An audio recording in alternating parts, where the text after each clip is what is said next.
Make sure you download the Woodward Sports app in the App Store and the Google Play Store today. Take Woodward Sports with you wherever you go and listen live on your phone or mobile device. Good morning, everyone, and welcome to the Morning Woodward Show here on the Woodward Sports Network. Also featured on The Roar on 99.1, 93.5, and 94.7 HD2. Good morning, everyone. Happy Friday. All right. I like the way she started it. No Saturday Eve crap. We're off to a good start. Nobody telling me happy Saturday Eve. I am excited for Saturday, though. I can dig that. Well, good morning. I hope you're doing great, Maddie. Fish. Always wonderful. I don't even care. I figured that. Jeff, I hope you're doing great this morning. Thanks for asking how my night was, Adam. Thanks for Fish, how my day was. how do you drive 3.5 hours Commitment to watch an hour-and-a-half game? I don't know. I mean, I want to see know you USA. don't. Now he's thinking about I want to see USA play in a World Cup qualifier. I wanted to see them play in Canada until they capped the restriction to 50%. And then I was like, darn, what do I do now? Columbus Who is scored probably for the easier. U.S.? That's a good question. I don't even know. Oh, well. But they that's won. disheartening. They did win, which was good. Although Mexico won, which I was hoping they would lose. And Canada won, too. So, well, we'll see. But we're going to qualify. I hope so. And It was soccer's coming embarrassing back. 4 years ago when they did it. Yes, it was. I know. Smack in the face of this country. I know all too well about that. Yeah, I know too. Smack in the face of this country. But we're Just coming like back. Australia banning people. Pathetic country. Love it. Anyways. Djokovic, now Kanye, come and get it. Anyone can come. Oh. Get canceled, everyone. Leave my country. Stay out. Stay out. Well, it's too early for that. But you know what? I'm excited. We got a great show today. We're going to talk, obviously, we'll go around the NFL, all the latest hires, what's going on, Jim Harbaugh news, potentially with Mike McDonald leaving back to the Baltimore Ravens as their defensive coordinator. Of course, we got the two AFC title games, or excuse me, the AFC and NFC title games. That's going to be fun. Kory Woods hops in at 9 o'clock. We're going to talk about, again, potential minority coaching issues in the NFL. Stafford or OBJ, which individual changed their narrative more? I'm excited. It's a good show. Yeah. And you know what I'm even more excited for? On the off chance, and it's a good chance, that the Rams walk away with a W on Sunday. I hope they win. You are not ready. Oh, no one's ready. None I'm not of you even are ready for what the hell I don't even think you're ready. Oh, hell no. No I'm one's not. ready for Monday. No, I'm not. No one's ready for Monday. I'll totally admit it. I'm absolutely not. No but one you know is. what? Let's start in the division. NFC North. Chicago hires Matt Eberflus as their head coach. Ryan Poles named the GM not too long ago. Yeah. A few days later, they find their coach. And again, reportedly, Jim Caldwell was in the building. And I don't want to spend too much time on Caldwell. We'll get to him. But again, Ryan Poles. First hire is the defensive coordinator out of Indianapolis. And I kind of don't mind it. Indianapolis was a very good defense this year. And when you looked at their defense, there wasn't that star player outside of Darius Leonard and maybe the interior lineman. That was about it. Yeah. There's just a bunch of good football players that I would consider him. I would give him the comparison of Aaron Glenn. Somebody that, now Aaron Glenn dealing with much less talent, but the point was, this guy doesn't have Aaron Donald, Von Miller off the edge, and they're ranked middle of the pack. No, they're top 10 defense with one or two really good players and just solid players around the board. So I thought it was a good hire. I really did. My early analysis for Chicago, good hire. But they need to get an OC. That is the huge X factor. I'm not mad that they went for a defensive coach. I'm really not. That's Chicago. Not even just that. Look, the NFL is totally going in the direction of offensive-minded coaching. Totally get it. But may I remind everyone, in the divisional round, the Titans and the Bills, who have defensive-minded coaches, were basically a snap away from getting on to the next round. So look, defensive coaches aren't dead in the NFL. They're not common. There's a handful that are successful, and it is more likely that they will fail than succeed. But look, Chicago's going to be in a rebuild. Why he got the job and not Eric Bieniemy or Jim Caldwell, get to that later. But just this morning, I think Chicago made a good hire. He's qualified. He's more than qualified, actually, to become a first-time head coach. Now, my personal preference, would I have liked to give Justin Fields an offensive-minded solution at head coach? Absolutely. My preference. But that's what Chicago did. Jeff, what do you make of it? Yeah, that was my preference as well. I talked about it. I think getting an offensive coach was super important for Justin Fields and figuring out if he's a franchise quarterback, but I get why they went in the defensive, minded head coach route, because you got to look at it. They had Matt Nagy, offensive mind, and it's almost a correction of what they did last time. Matt Nagy won 12 games for them, won a division, of course, but now it's like, all right, we'll go with Matt Eberflus, and hopefully they get a fantastic offensive coordinator hire. I think that's the most important part about this whole news. Who does he hire at offensive coordinator? Because that's going to be can he get a Brian Dable for his Josh Allen? That's the most important thing. And what impresses me about Matt Eberflus is being a defensive coordinator with the Colts. The Colts haven't had a double-digit sack pass rusher since 2019. That was Justin Houston. And Justin Houston showed flashes at age 30 playing for Matt Eberflus. He had multiple seasons with like 7-8 sacks. With under that Colts defense, he had 11. So breakout season. He can coach. He can get the most out of his players. We know this. It's someone who can help get that Chicago Bears defense back on the map. My biggest question is the offensive coordinator. And I'm going to sit here. I'm okay with the hire. Obviously, I could care less about the Bears, but from just a standpoint of is he a good coach or not, I honestly think he is. It just matters of who he hires as offensive coordinator, because I don't give a damn if he's a good coach or not. Can you help Justin Fields? That's my question. Now he has a good defense. Maybe they can win a couple games, but the big question is, can they get a Brian Dable like Sean McDermott did to help the development of his quarterback? Besides that, play a big part in it. It is. Well, speaking of somebody who's extremely big, Big Ben called it a career. Jeff, Hall of Famer, yes or no? Big Ben, yes. Instant, right? First ballot. All right, I'm with you. Sayonara, Ben. Look, I've been so hard on him the last 3 years. I really have. It's not my fault. He stuck around way too long. I mean, he was 2-3 years past it. Come on. So I'm not even going to apologize. But to get to the final point of this entire topic, Jim Caldwell, was he ghosted? Won by the Chicago Bears because he was in the building when Ryan Poles was fired. And if I recall, the last time that happened, the GM and the head coach were hired on the same day, but it did not happen in this case. Yep. What do you make of the Jim Caldwell saga? Look, I hate to bring him up, but he's relevant to Detroit. I'm not surprised he didn't get the job. I wouldn't hire him if I was a GM, let alone a first-time GM trying to make my way in the NFL, knowing that he has a ceiling, and it's pretty damn obvious, and my franchise isn't some holy mecca franchise in Chicago, let alone Denver, let alone Jacksonville. I mean, I don't have a problem with it. He shouldn't have gotten hired. Why would you hire him? Somebody give me a reason, honestly. Why would you hire Jim Caldwell? What is the purpose? If I told you he would be your coach for 4 years, what do you get out of? A few winning seasons? Okay. Do you win a division? No. Oh. Do you win playoff games? Probably not. Oh, okay. Is he a quarterback whisperer? No. Oh, well, Adam, he went and, he was the quarterback's coach for Peyton Manning and Joe Flacco when they went on the Super Bowl run. Now this is the Adam Gase argument. This is the Adam Gase argument. Are you guys kidding me?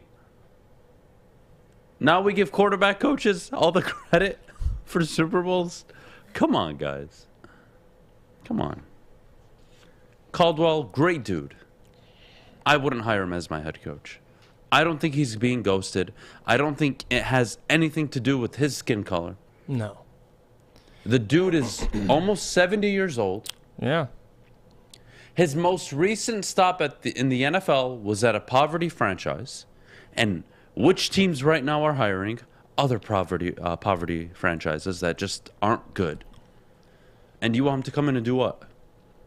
You want him to come in and be good to your players so Joy Bell can sit up here and say, well, I love playing for Jim. Yeah. He's a great guy. He's a great guy. Don't win anything. You think Andy Reid keeps his job this long if he's not winning? It's about winning in the NFL. Yeah. It really is. So, Jeff, I don't think he's being ghosted. He really isn't. I just think teams are looking at where the NFL is going. Bingo. And it's going in a super offensive-driven direction. What the hell is Jim Caldwell? A leader of men? Okay. What else? What's my advantage? What's my advantage week to week? With Jim Caldwell as my head coach? I don't know. Well, my team is happy? Okay, that's one aspect. Great. But, Jeff, what do you think? Well, listen, I don't know, and I know there's reports with Jim Caldwell. Listen, he got the second interview with the Bears. He's gotten plenty of interviews. My question is, you look around the league, Denver Broncos, Nathaniel Hackett, how old is he? 40s. Okay. Matt Eberflus, how old is he? 50s.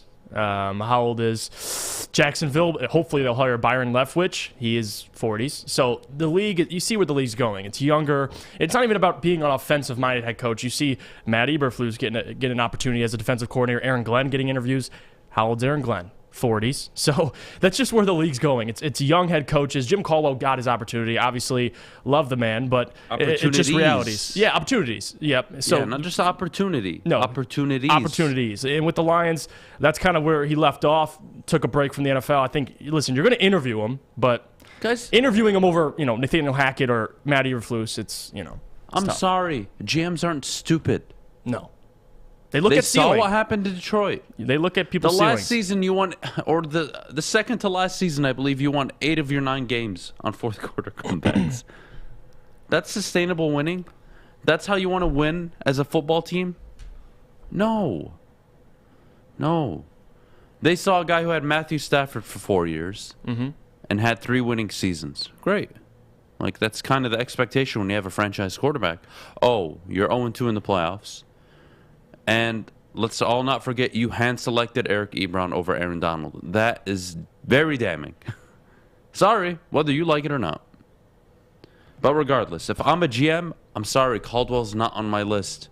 If I'm a GM today, and I am the GM, let's see what teams are available still. Jacksonville. Right. Even though I think they're going to get Leftwich. I'm interviewing Leftwich. I'm interviewing Aaron Glenn. I'm interviewing O'Connell and Hackett, even though now one of them's hired. I'm not interviewing Caldwell. Not even as a courtesy. Why? One, I know I won't hire him. Yeah, so then you just be... It's like a waste of his time and mine. Yeah. It's disrespectful. Like, I'm not, as a GM, Caldwell's not my guy. Caldwell or Nagy? Give me Nagy. At least he won me the damn division. Are you serious? And you don't know really... We are unbelievable in this town. I don't think you really know Nagy's ceiling fully yet. I mean, he's had a couple bad seasons at the end of Chicago, but still a young coach. Jim Caldwell, damn near 70, so wish him luck, but I think when you see someone ceiling like that, it's harder to consider it. But good luck to Jim Caldwell. All right, guys. Well, we're talking this weekend's football game, starting with the Rams 49ers when we come back. But first, Jeff, can you please tell us about the sports marketing agency? Yes, let me tell you about our good friends at the Sports Marketing Agency. They're doing great things, and you hear Braylon Edwards talk about it. SMA has been leveraging pro athletes and other notables for a decade against the issues around mental health and substance use disorder. With the help of NFL alumni, you see it right there, Devin Gardner, Michael Ely, Braylon Edwards, and Lomas Brown. Sean Jordan as well has been able to save lives and take a stand against those issues. Soon coming to Woodward Sports, the Sports Marketing Agency podcast. This is the F Word series on fentanyl. If you're struggling with substance abuse or mental health, they are here to help. Go to thesportsma.com and tell them Woodward Sports sent you.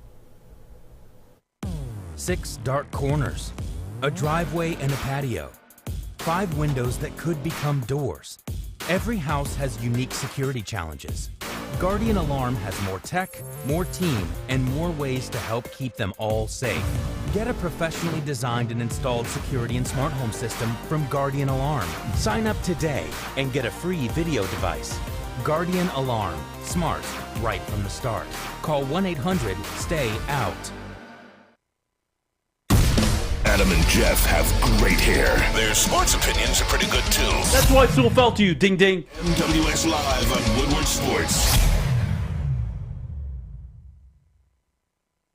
Welcome back. Thanks for tuning in here on the Morning Woodward Show on the Woodward Sports Network. We've got a big weekend of football ahead of us. We're talking Rams 49ers. I don't think it's really a surprise to anybody that the Rams are the favorite going into this weekend. What do you guys think? I mean, they should be the favorites. They're home. Yeah. All right. And given that Kelly Stafford is buying up a lot of tickets, who knows? Maybe the stadium will actually be a bunch of Rams fans, which I think is such an indictment on LA. Not to get too off topic, because we'll talk about the game, but I'm sorry. You know how many sports towns there are in this country that would kill for a football franchise? LA is just... And LA has 2 of them. And the opposing team typically buys more tickets than the home team. Not the Rams. I'll give you the Chargers. No, the Rams do as well. It's bigger fan base, but still, no. Rams have a bigger fan base. I won't argue that. Sure. But still, they don't But it's sell out. embarrassing. Yeah. Why are the Chargers out in LA? Why? Go back to San Diego. Forget San Diego. Go somewhere else. Just go to a whole new state. Just say F it. Seriously. Yeah. No, that's really frustrating to me because, look, as a small market, even though I think Detroit is a bigger market than what people make it seem to be, oh, man. Like, there are such beautiful historical sports towns that don't even have a professional team that were moved away long time ago. It's like, man, if you put a franchise there, you would sell out every game even if you don't win one. But regardless of the point, Niners-Rams, here we go. Niners are 2-0 so far this season against the Rams. Will they beat them 3 times? 6 straight times, actually. Yeah, 6 straight. They've won the last 6 meetings against Sean McVay and the Rams. Stafford obviously 0-2. Do you know Sean McVay was 3-1? Like at first, when the first he started 4, 3-1 and he's been 0-6 since. Rattled off 3-7 in total. Both of these coaches' second NFC title game appearance. Both of them obviously won their only NFC title game. So somebody's going back to their second Super Bowl. And somebody will improve to 2-0 in NFC title games. And somebody's going to go home very, very sour. And I'll tell you what. Both teams going home, or let me lay out the scenario for both teams going home. Because I think it's so interesting. If the Niners lose, the off-season expectation is load up, get healthy, trade Jimmy Garoppolo, Trey Lance time. Yep. They're not going to miss a beat, right? They're ready. If the Rams lose, do we bring back Von Miller? Odell Beckham. Hey, Stafford, we're going to have to sign you at the end of next year. We're going to put together a long-term deal and restructure, push the money back more so we can re-sign and keep some of these players. Mm-hmm. Cooper Kupp, probably going to want to get paid.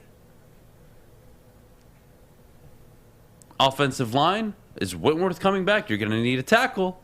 It's probably what you'd like to spend a first-round pick on, or what you don't have one. More seconds. Like, seriously. So you're all in right now if you're the Rams. And you're all in really for the next 2 years. It wasn't just meant for this year. But if the Rams lose, ton of question marks. And they'll be fine. They'll go into next season with a very good team. That's not even an issue. And Les Snead will figure it out on how to get most of these players back. But for the Niners, nothing changes. And if they win, and dare I say they win the Super Bowl, they have a Super Bowl winning quarterback that they can put out on the market. And they could probably get a first and a second round pick for, maybe. Maybe even more. Who knows? Seriously. What would you trade for a Super Bowl winning quarterback? Now, obviously, Kyle Shanahan has a big part in that, of course. Don't get me wrong. But do you even trade him? Do you sit Trey Lance another year? Do you pull the Aaron Rodgers? Do you sit him for 2-3 years? What does that look like? And for the Niners, it seems pretty seamless. For the Rams, question marks across the board. Robert Woods coming back from a big injury. Is he going to be available next year? What's he going to look like? Do you keep OBJ just in case? Or, hey, we have Van Jefferson. He's on a rookie contract. We want to see him take that next step. Like, so many questions. So many questions. But I've got to say, I'm feeling comfortable with the Rams 3.5-point favorites. Jeff, what are you thinking? I like it. And we know Kyle Shanahan, obviously, 7-3 against Sean McVay and the Rams. But can that get inside Sean McVay's head? Probably not. They asked him the question at the press conference. He was pretty ticked off just hearing that. Is he inside your head? But looking at the advantages in the matchups I'm paying attention to is that Rams offensive line. I don't understand what Matthew Stafford is against pressure. He's very excellent against pressure. But when the Niners pass rush can't get home, we've seen this in the past with the 49ers.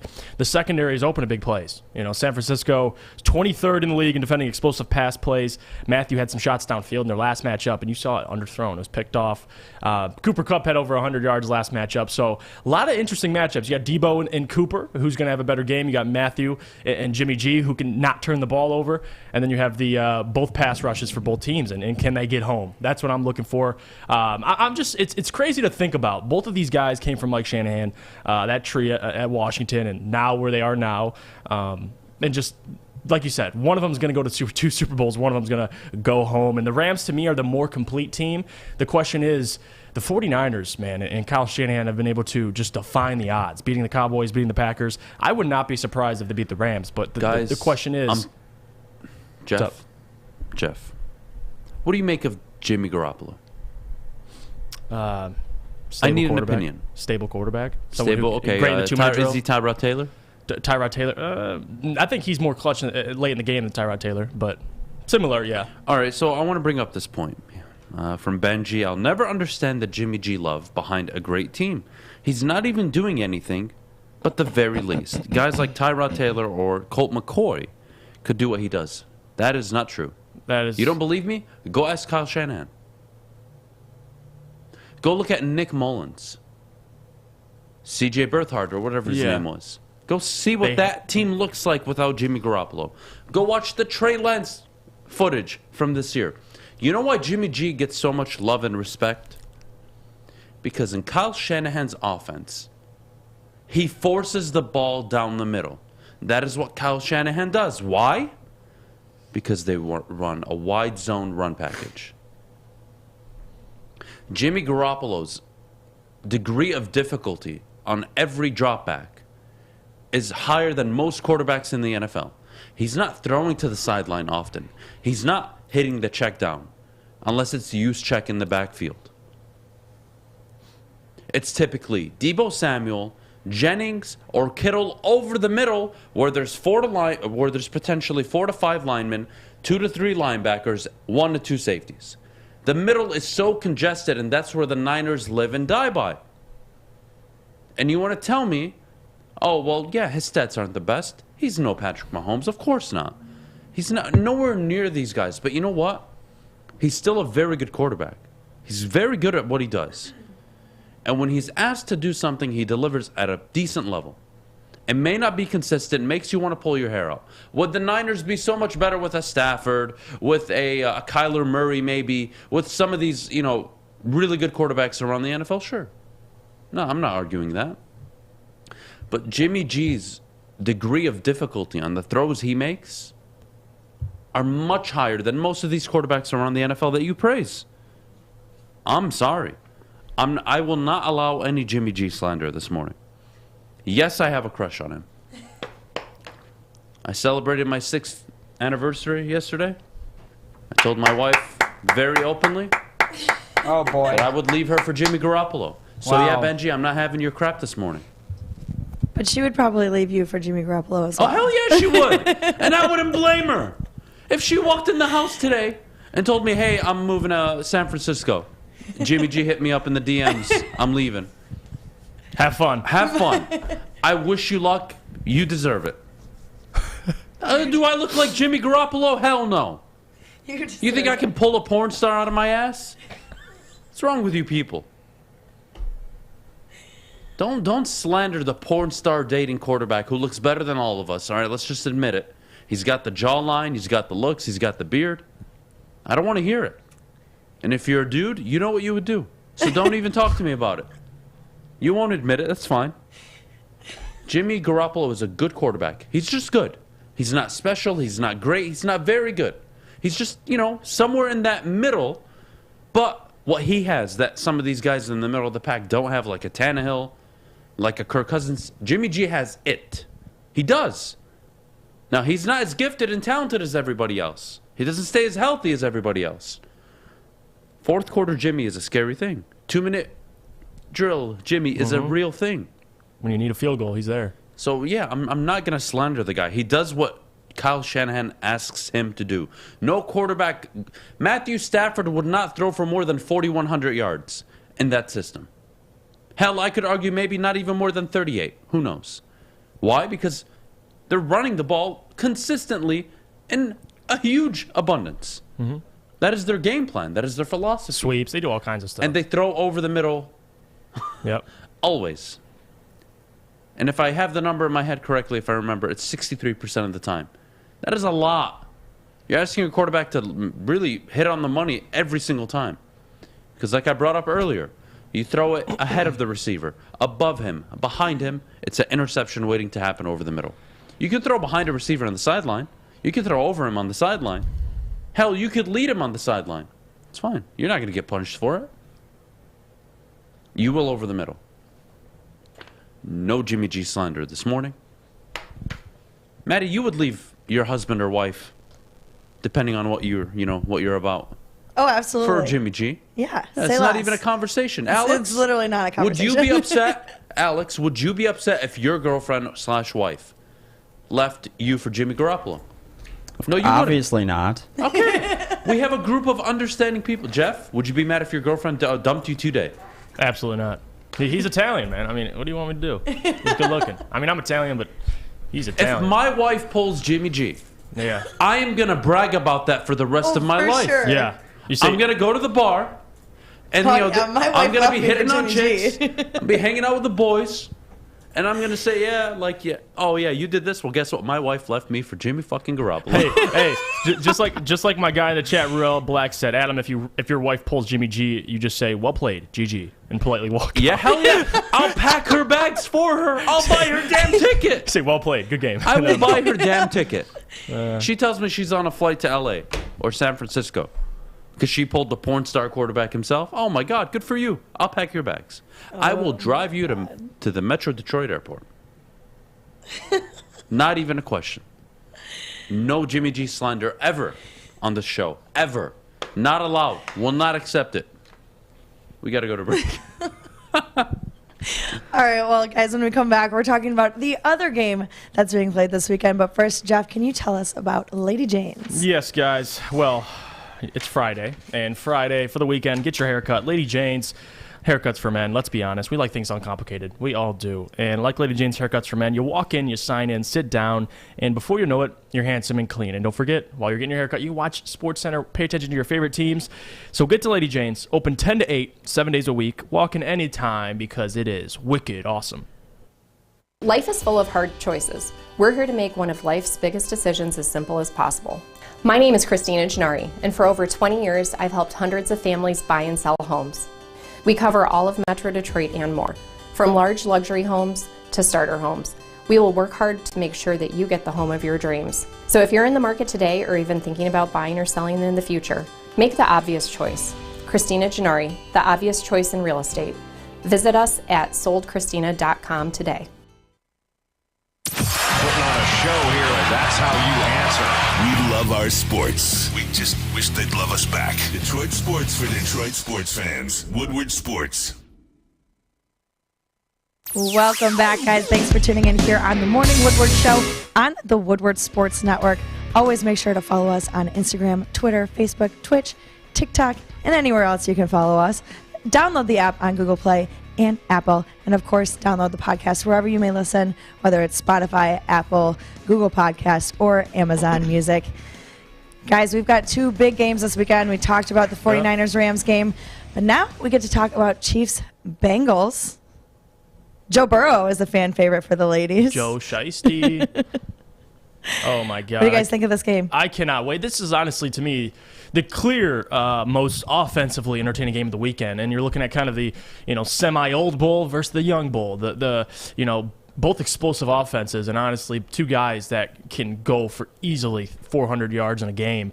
They have quite talent around them. I mean, both guys have tons of playmakers, and really both defenses can't really stop each other. So this is probably one of my favorite games of the playoffs. We'll say the Bills and Chiefs obviously being number one, but this one I cannot wait for. I think the Chiefs are going to be hungry to get revenge.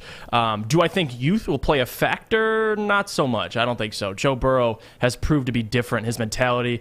I know Kobe's anniversary was yesterday. It kind of is that Kobe mentality, or 2 days ago rather. It is that Kobe mentality, I believe. Joe Burrow does not get fazed in big moments. You've seen it. The way his team rallies behind him, they know walking into any game. It's similar to Patrick Mahomes. Any game you walk into, you know you have a chance because of who's that quarterback. They know they have Joe Burrow. They have, obviously, Jamar Chase, Tyler Boyd, T. Higgins. They're going to have a chance. So even going back to what he did in the national championship game against Clemson, nothing intimidates him. I mean, we can see that. Really, nothing phases him. This is really his first full season starting, and he's already in the NFC title game, or AFC title game. It's absolutely ridiculous. Although I love Joe Burrow and the Bengals and what they're building, it's hard to root for them because I enjoy storylines. And my storyline for the weekend? Kansas City Chiefs go to their third straight Super Bowl. So I had them all year going to the Super Bowl. Right now, listen, I don't think the Bengals beat them twice in a row. I could be wrong, but at the same time, this game is going to be so great. And the thing I want to add is Nick Wright, FS1 analyst, he brought up a point. Obviously, he's a big Kansas City guy. Big nose, Nick Wright. Yeah, big nose. He brought up a great story. Big Kansas City guy, big Chiefs guy, big Patrick Mahomes. Apparently, Patrick Mahomes wears a heart rate monitor on the sidelines, and during that Bills game he had it on.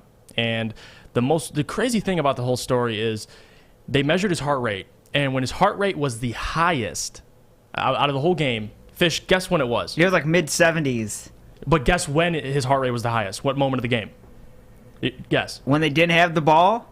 There you go. When he didn't have the ball. When he had the ball, heart rate was chilling. Oh, yeah. Even when the 13 seconds was left on the clock, heart rate was cool. Yeah, like, oh, cool. That is the difference with Patrick Mahomes. I'm sure Joe Burrow similarly has that trait, is they don't get phased. And when you have control over the situation, like when Patrick has the ball, he's fine. He's relaxed. He knows what he can do. When you don't have control and you're on the sidelines, all hell breaks loose. So give me the Chiefs. What is going on right now? You just... Ma. What's up? How are you? Good, how are you? I sent you a picture of a dude. Wouldn't you leave Dad for him? Let me see. Would I leave Dad for him? Would you leave Dad for him? Does he have money? Yeah, he has a lot of money. Yeah, sure. All right, love you, Mom. Thanks. You made my point. I'm dying. All right, bye. Does he have a lot All of right, money? there you go. My mom would leave my dad for Jimmy Garoppolo. So all of you in the chat, shut the hell up. Shut the hell up. All right, what are we talking about, Kansas City? We're clipping that. Oh, man. That's being clipped. Oh, my gosh. All right. Hear me out. Jeff, honestly, I wasn't paying attention. I know you weren't because you interrupted me at the end, but go on. It was Bengals Chiefs. All right, go on. And All right, about Bengals, Patrick Chiefs. Mahomes. You actually think the Bengals win or they keep it close? Where No, are you with Chiefs this? win. All right, Chiefs win. We're talking about Yeah. controlling your controllables. Yep. All right. Yeah. Controlling. See, look at it. Well, listen, I think the Chiefs win pretty easily, actually. I don't think the Bengals, even with all the firepower they have. Mm-hmm. Look, you're 2-0 this playoffs, magical run, AFC title game. Experience matters now. The Chiefs have been here for 4 straight years. This is the first time the Bengals have won under this regime and 2 in too long of a time. Mm-hmm. All right? Experience has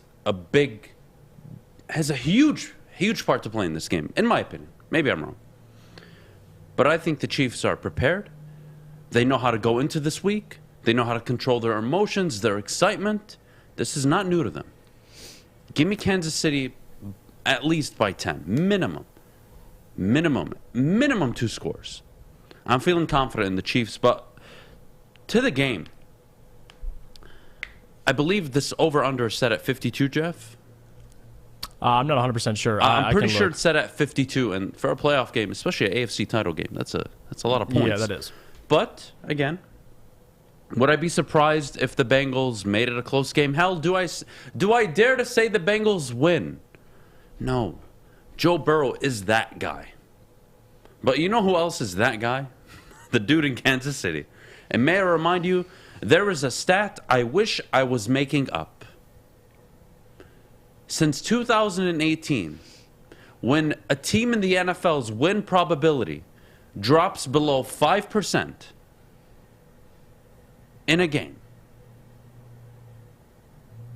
Their combined record is 1-38 in the entire NFL.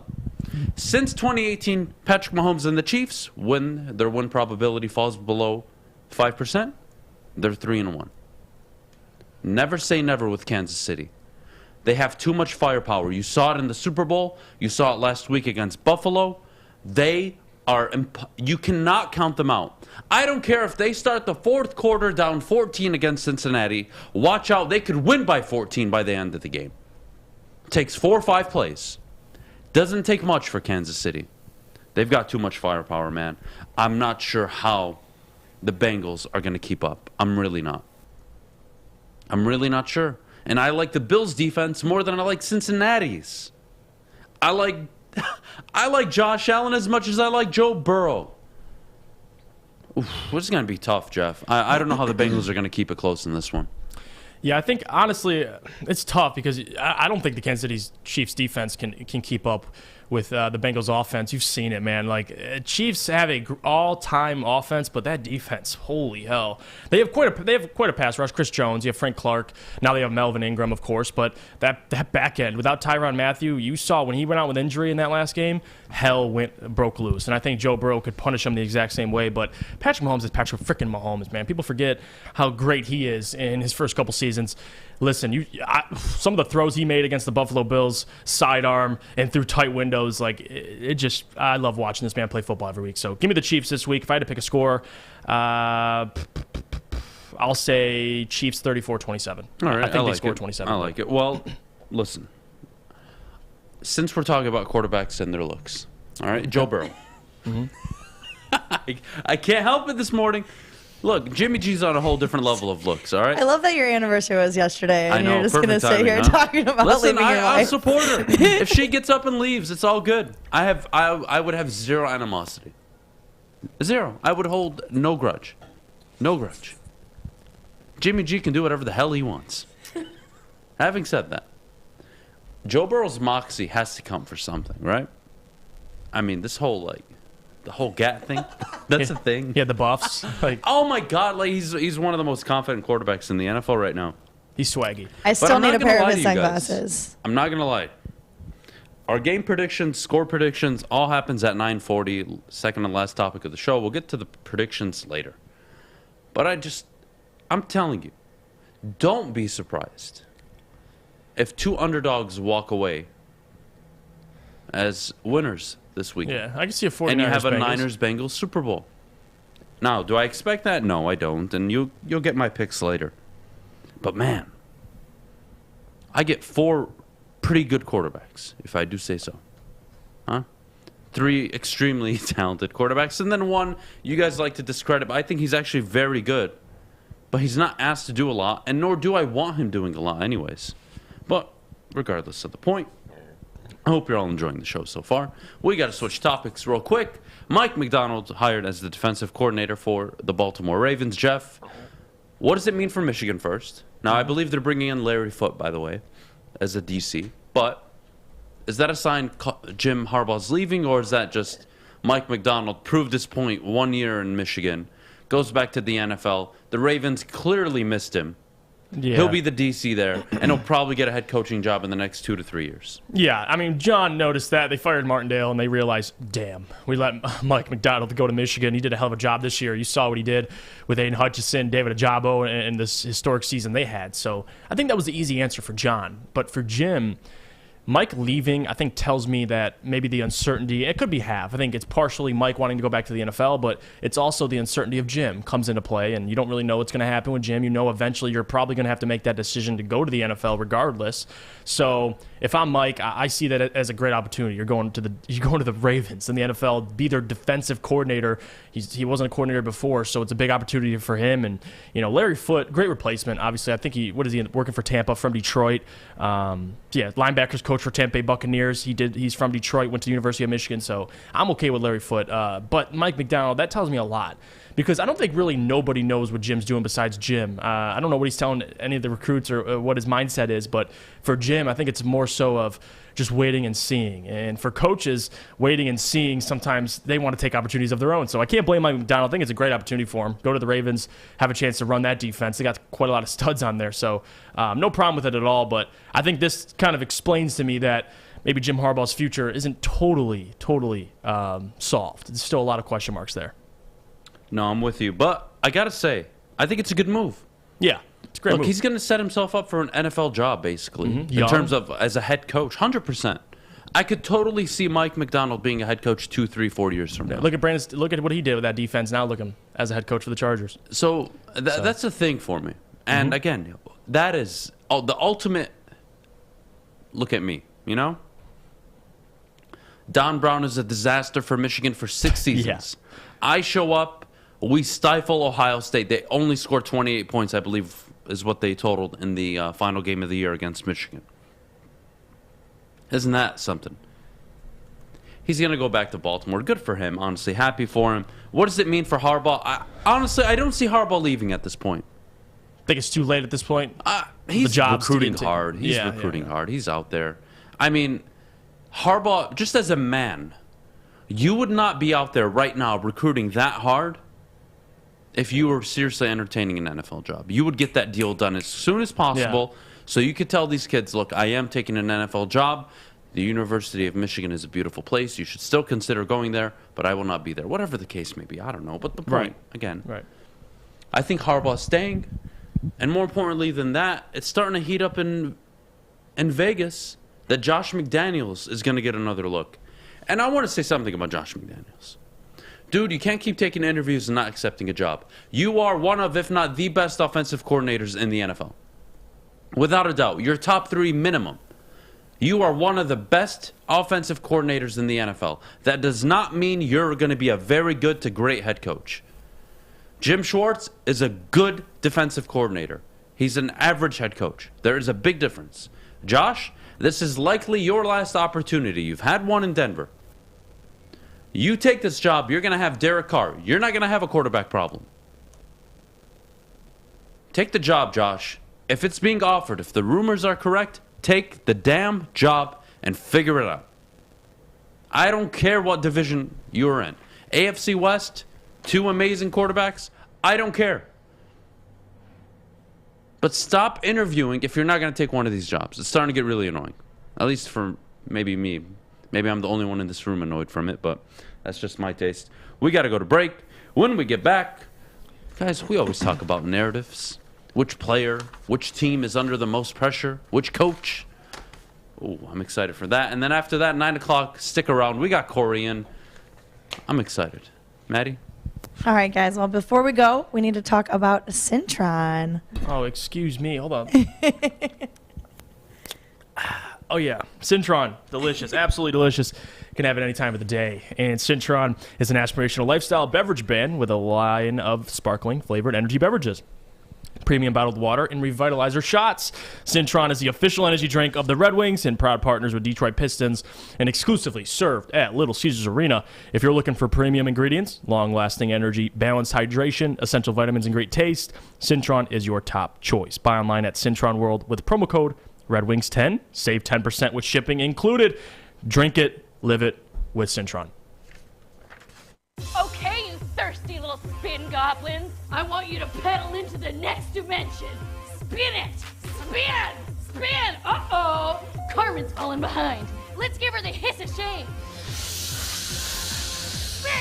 Spin! Spin till you bleed! Don't ride the bike of shame.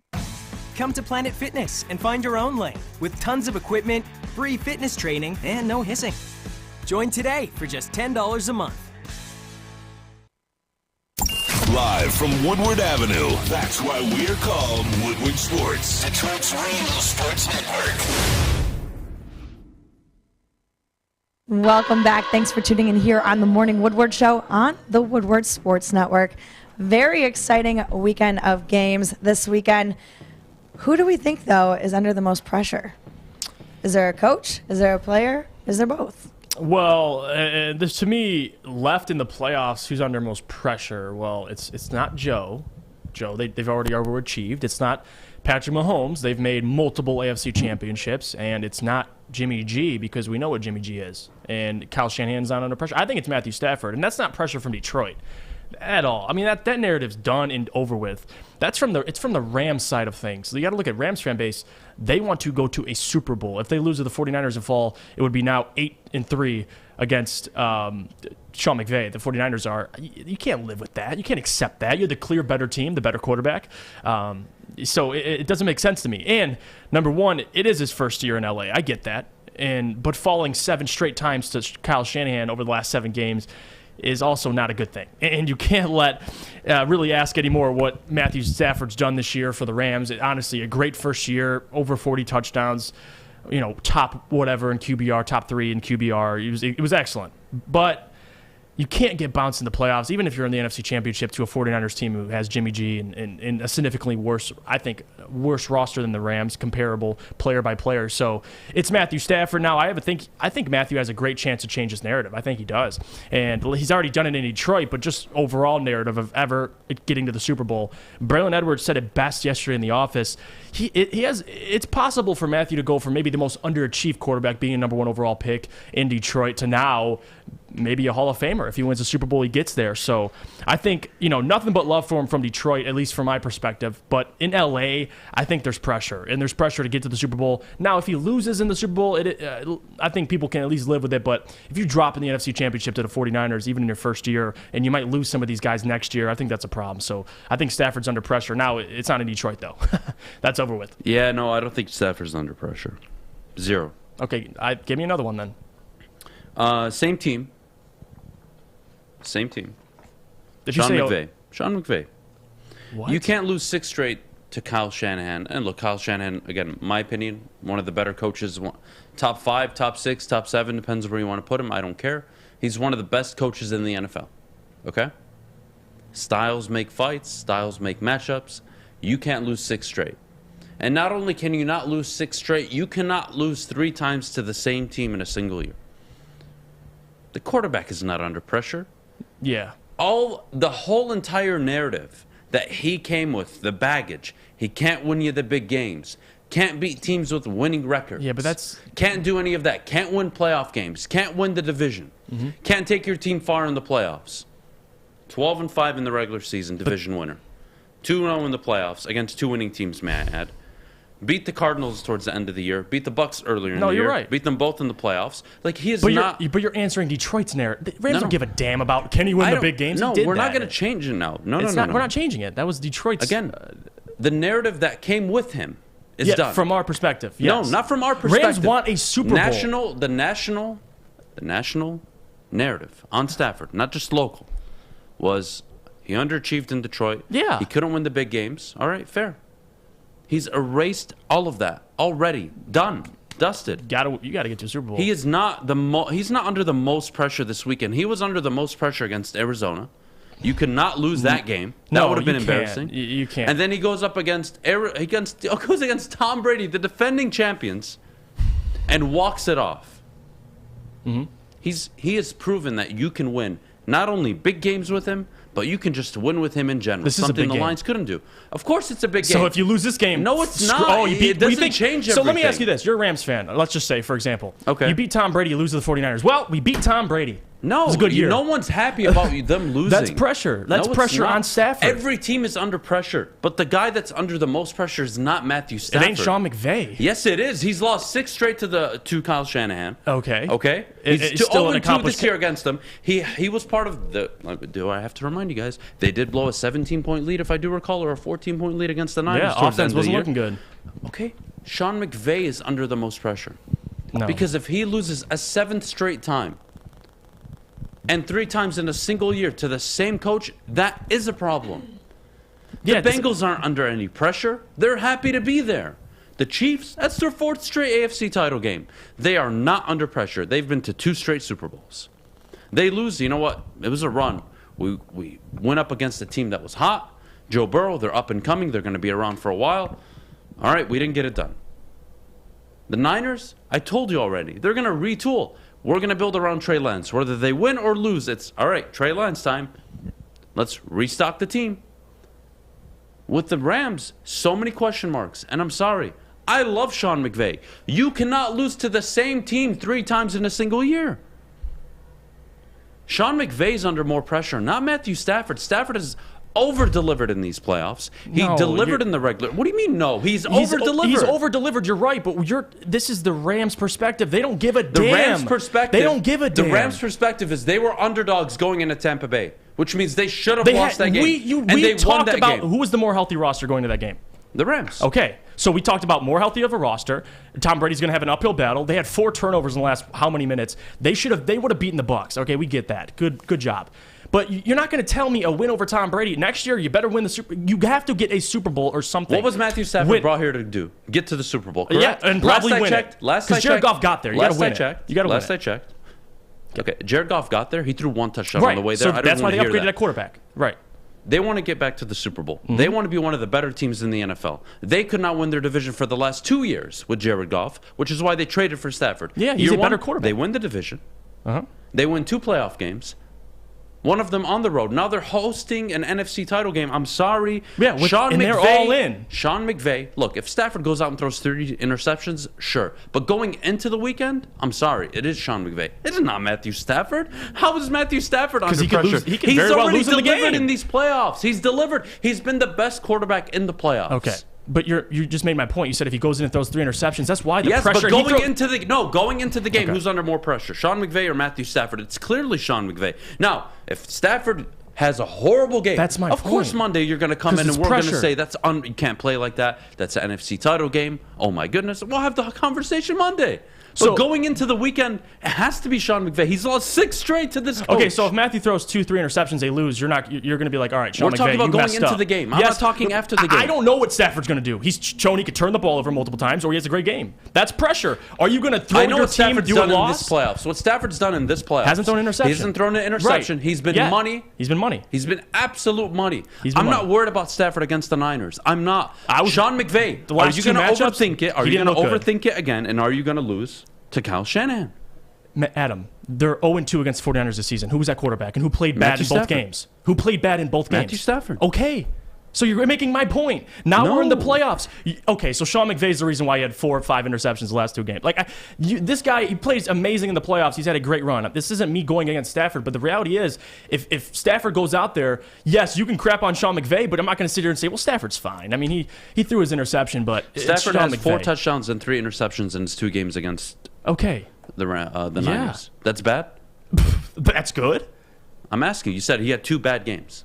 Yeah. I mean, the last game he threw 2 interceptions. They were leading 17-0. So you're going to tell me that was a great game by him? I'm not saying he played amazing. Okay. The point is, we're talking about pressure, man. Pressure. Yeah. Well, who is under more pressure? The guy that came in year 1 has already delivered way more than people even expected.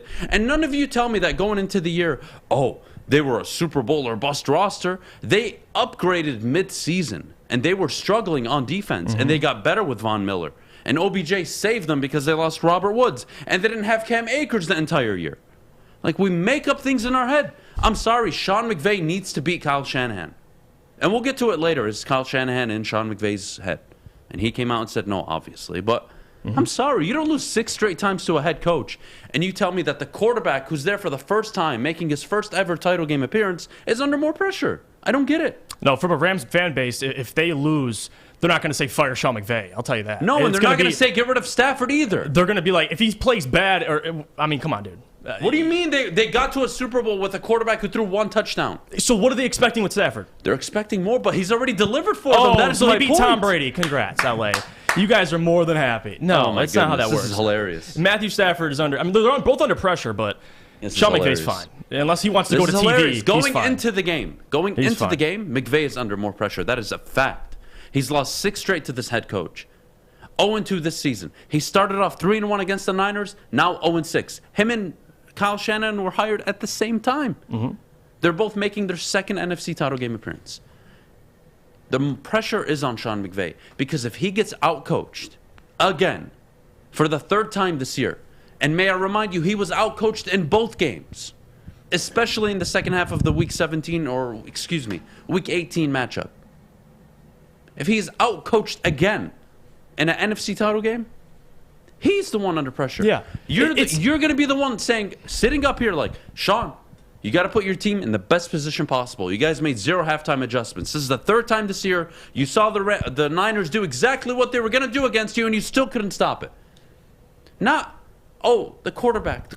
Nobody cares about the quarterback going into the game. Yeah, they don't. The quarterback is not under pressure. Yes, he is. And he has shown you he's already delivered these playoffs. He's money for. You're not even worried about how Stafford's going to perform. Yeah. You're worried about is Sean McVay going to get out-coached. I don't know how you're actually sitting up there and saying Stafford is under more pressure. I don't get it. I'll give you this, and this is a fact. I don't get it. This is a fact. If Matthew plays well and they lose, I'll give you that. Sean No, McVay. I'm talking about going in. I don't want to talk about the after. Going in, it's Matthew Stafford to me. But listen, it's all opinion. You haven't said anything outside of, from a Rams fan's perspective, nothing else. Under more pressure. All you're talking about Who are we talking about? Under more pressure, we'll say going national into media. the game. National media, right? Going Expectations. into the game. So if Jimmy G and the 49ers lose, it's okay. I don't care it what is. happens. I'm talking about before the game. Okay, whatever. If I can't talk, you can finish the argument. If You're talking about everything after the game, If you got something to say, just say it then. I did. Okay, Stop talking all- about after the game. Talk to me about before the game. Explain to me why Stafford is under more pressure than Sean McVay. I'm No, trying you're to not. talk. Okay. You're talking to me about the game. I will let you talk when you stop talking to me about after the game if something happens. Talk to me about before the game. I'm waiting. Okay. All right. So, I was just waiting I just didn't know if you had anything to get out. So, with Stafford, this is my point. Expectations for Detroit, he's over-delivered. In my opinion, yes. He's won a division, due to the Cardinals choking, of course, but they won a division. He had a great year, great first season with Sean McVay. Yes, if Sean McVay loses his 7th now straight game to Kyle Shanahan, it's not good. It's not a good look. I'm not going to sit here and argue with you, but with Stafford, for his first year, I think despite that, if they lose that game, now, situationally, it matters. Now, I'm not going to sit here and say, before the game, Stafford's okay. He's fine. He's played well in the playoffs. He has. But if they lose to the 49ers 3 straight times in Matthew's first year, you're going to look at Sean McVay and Matthew, of course. So it's honestly a debate. It doesn't really matter at this point. But I think it's Stafford. I'm going to stick by it. And if he plays well, he plays his ass off, and they still lose, then what am I going to say? I mean, that's my point. If Stafford goes out and throws 350 yards. I don't care about what happens. I'm not talking about Monday.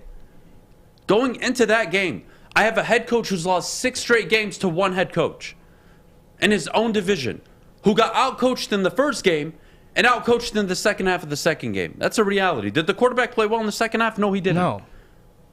But I have a coach that's lost 6 straight to this guy. You cannot lose 3 games to the same team in a single given year. That is unacceptable. I don't care if Matty is your quarterback. I'm a Sean damn good McVay needs to quarterback. step up. I'm sorry. First of Sean all. McVay needs to have a very similar performance Maddie, like he did tell against about your Tampa pick Bay. 6. Sean McVay needs to show up like he did in Tampa Bay. It's that simple. I need the team coming out strong, not making mistakes, putting points up on the board. The defense will take care of itself. But don't you dare sit there and tell me that Sean McVay, not the quarterback who has the highest passer rating, I believe tied for the most touchdowns, the fewest interceptions in the playoffs, has shown his interceptions can lose you games. Oh my goodness, so can any quarterback who throws interceptions can lose you games. I don't get that argument. Any quarterback, if he throws interceptions, will cost you a game. It's unbelievable to me. It really is. We got to go to break. When we get back, Kory, where are you?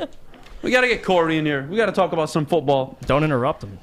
I'm going to interrupt people when they're not on topic. And I'm going to interrupt all of you because speaking of teams I need to dominate today, it's my dodgeball team. Shout out to the Slum Dodge Millionaires. We're going to get them in today. Anyways, when we come back, Kory's joining us. But first, can we please hear about Guardian Alarm? Yeah, listen, Guardian Alarm, we talk about defenses, and they get it, whether for home or business. Good defense helps you feel secure. And Guardian Alarm has state-of-the-art technology that helps you feel safe, all with 24/7 local monitoring. Guardian Alarm has convenient features that let you check in on your home business, control lights and temperatures, detect smoke or carbon monoxide.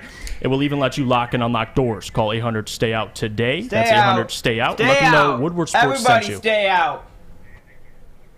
Everything that we've hoped for, finally. He's going deep, right side. Oh, that is Edwards out there. He goes up in the air at the goal line. Hey, it's Brandon Edwards here, wanting to welcome the sports marketing agency to Woodward Sports Network, to the family. Glad to have you guys. For the last decade, the sports marketing agency has literally leveraged athletes around issues such as mental health and substance abuse.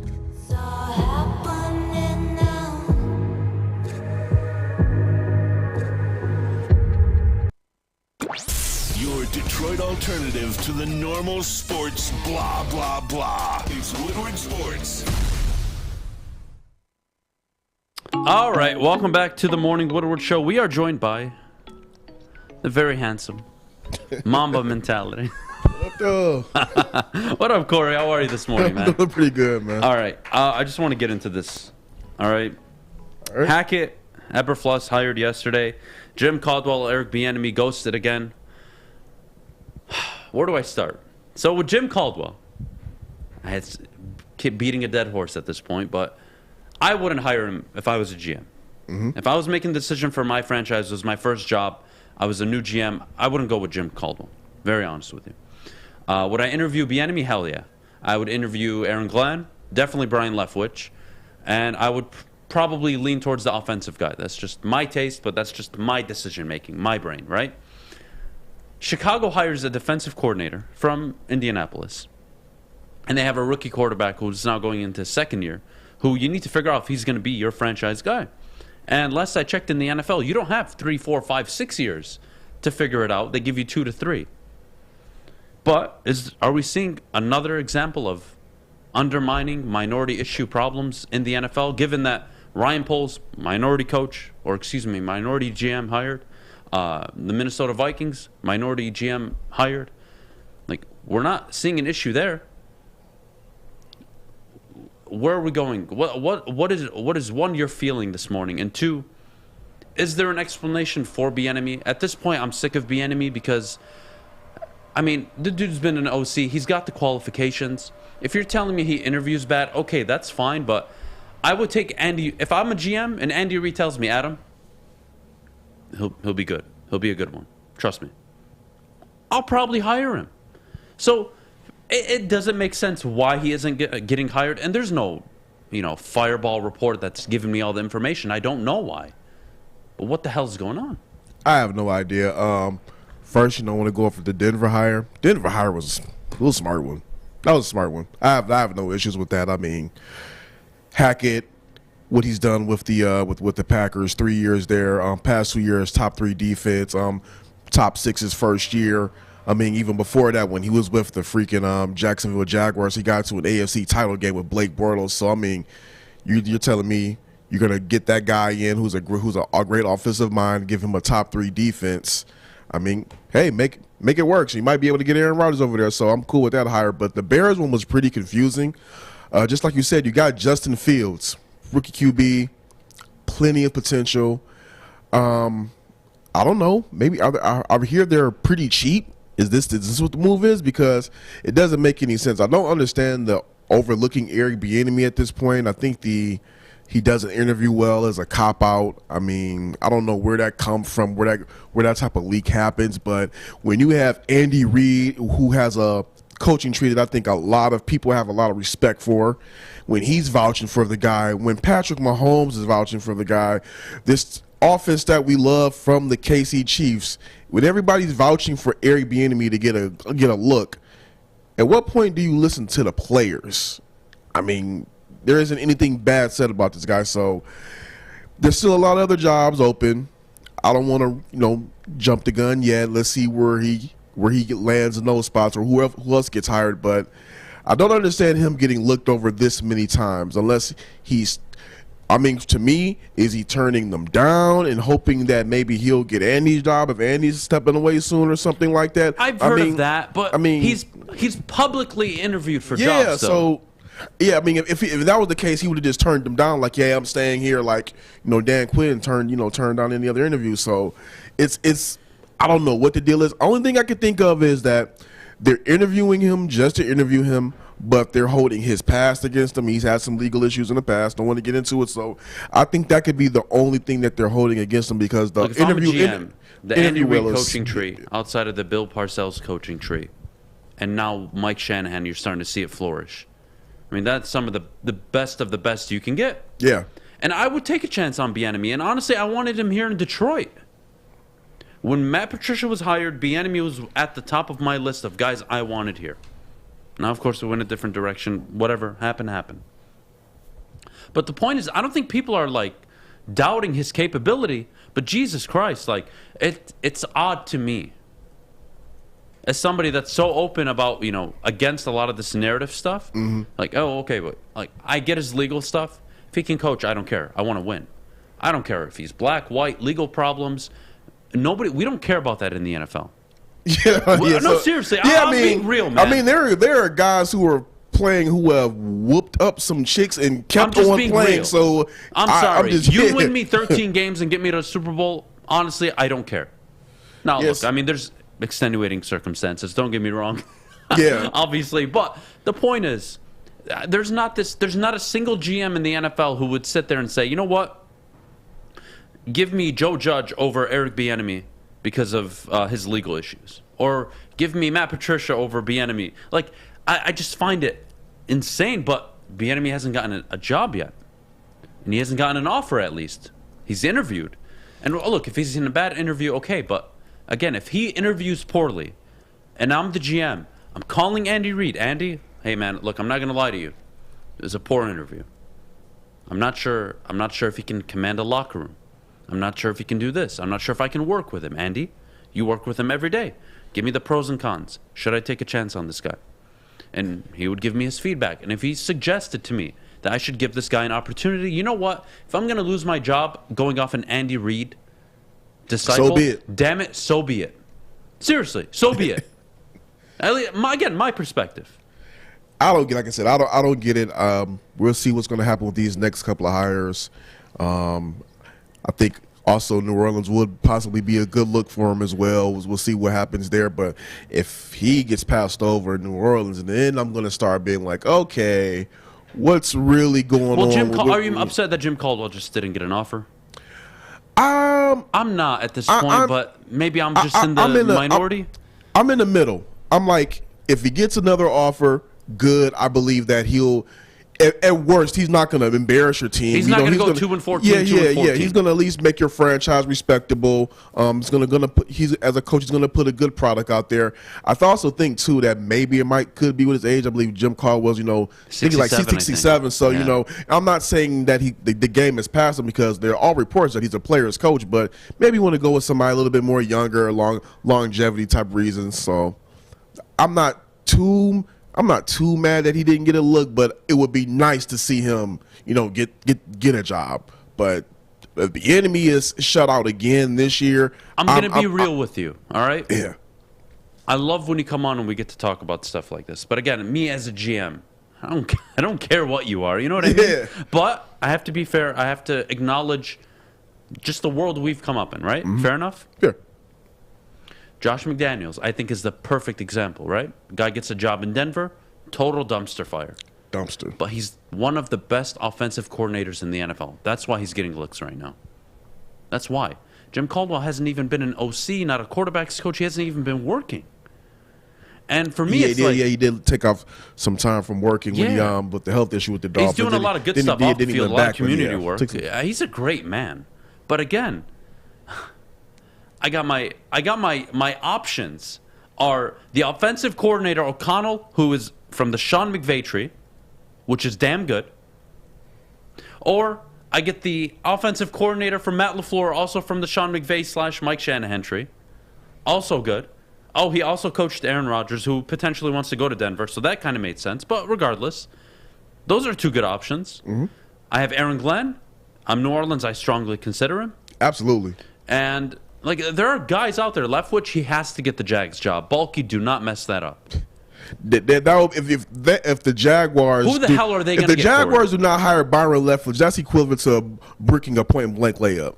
How do you not hire the guy that understands your franchise, the offensive-minded coach? You have a second-year quarterback. You make that hire. That is so the home run hire. And even if it doesn't work out, Kory, and they don't win games, I promise you Trevor Lawrence will get better. I promise you the franchise 3 years from now will be in a better place. You can also sell the pick to the fans, because who knows the Jaguars better than Byron Leftwich? Yep. So, yeah, but again, I'm not that upset about Jim Caldwell getting shut out. But when you look at who Chicago hired, it's like you might as well hire Jim Caldwell if that's who you were going to pick. Yeah, but again, I've been very public. Let's see who he gets for the OC. I've been very public with this. Yeah. I like go with the offensive guy. What defensive guy is working? McDermott, Buffalo. Josh Allen. Brian Dable. Bill Belichick, Josh McDaniels. Like, they all have a great OC. Who is Eberflus going to pull in Chicago as his OC? That's going to be the key. That's the X factor. If he gets somebody I've never heard of, I mean, or just somebody like, really? That's what you pulled?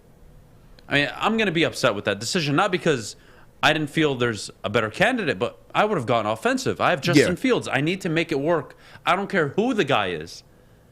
I would have interviewed Leftwich, but I think everybody consensus around the league knows he's going to Jacksonville. Yeah, I mean, I'm still shocked. That's not official yet. So are there reports Balky might get the boot? Is that a thing?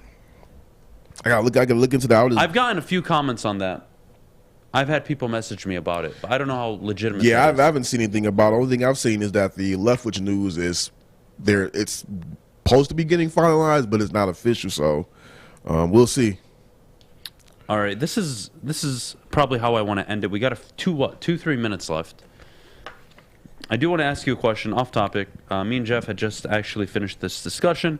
Which coach or player is under the most pressure heading into Championship Sunday? I'll give you context. Jeff said Matthew Stafford. I said Sean McVay. I think Sean McVay.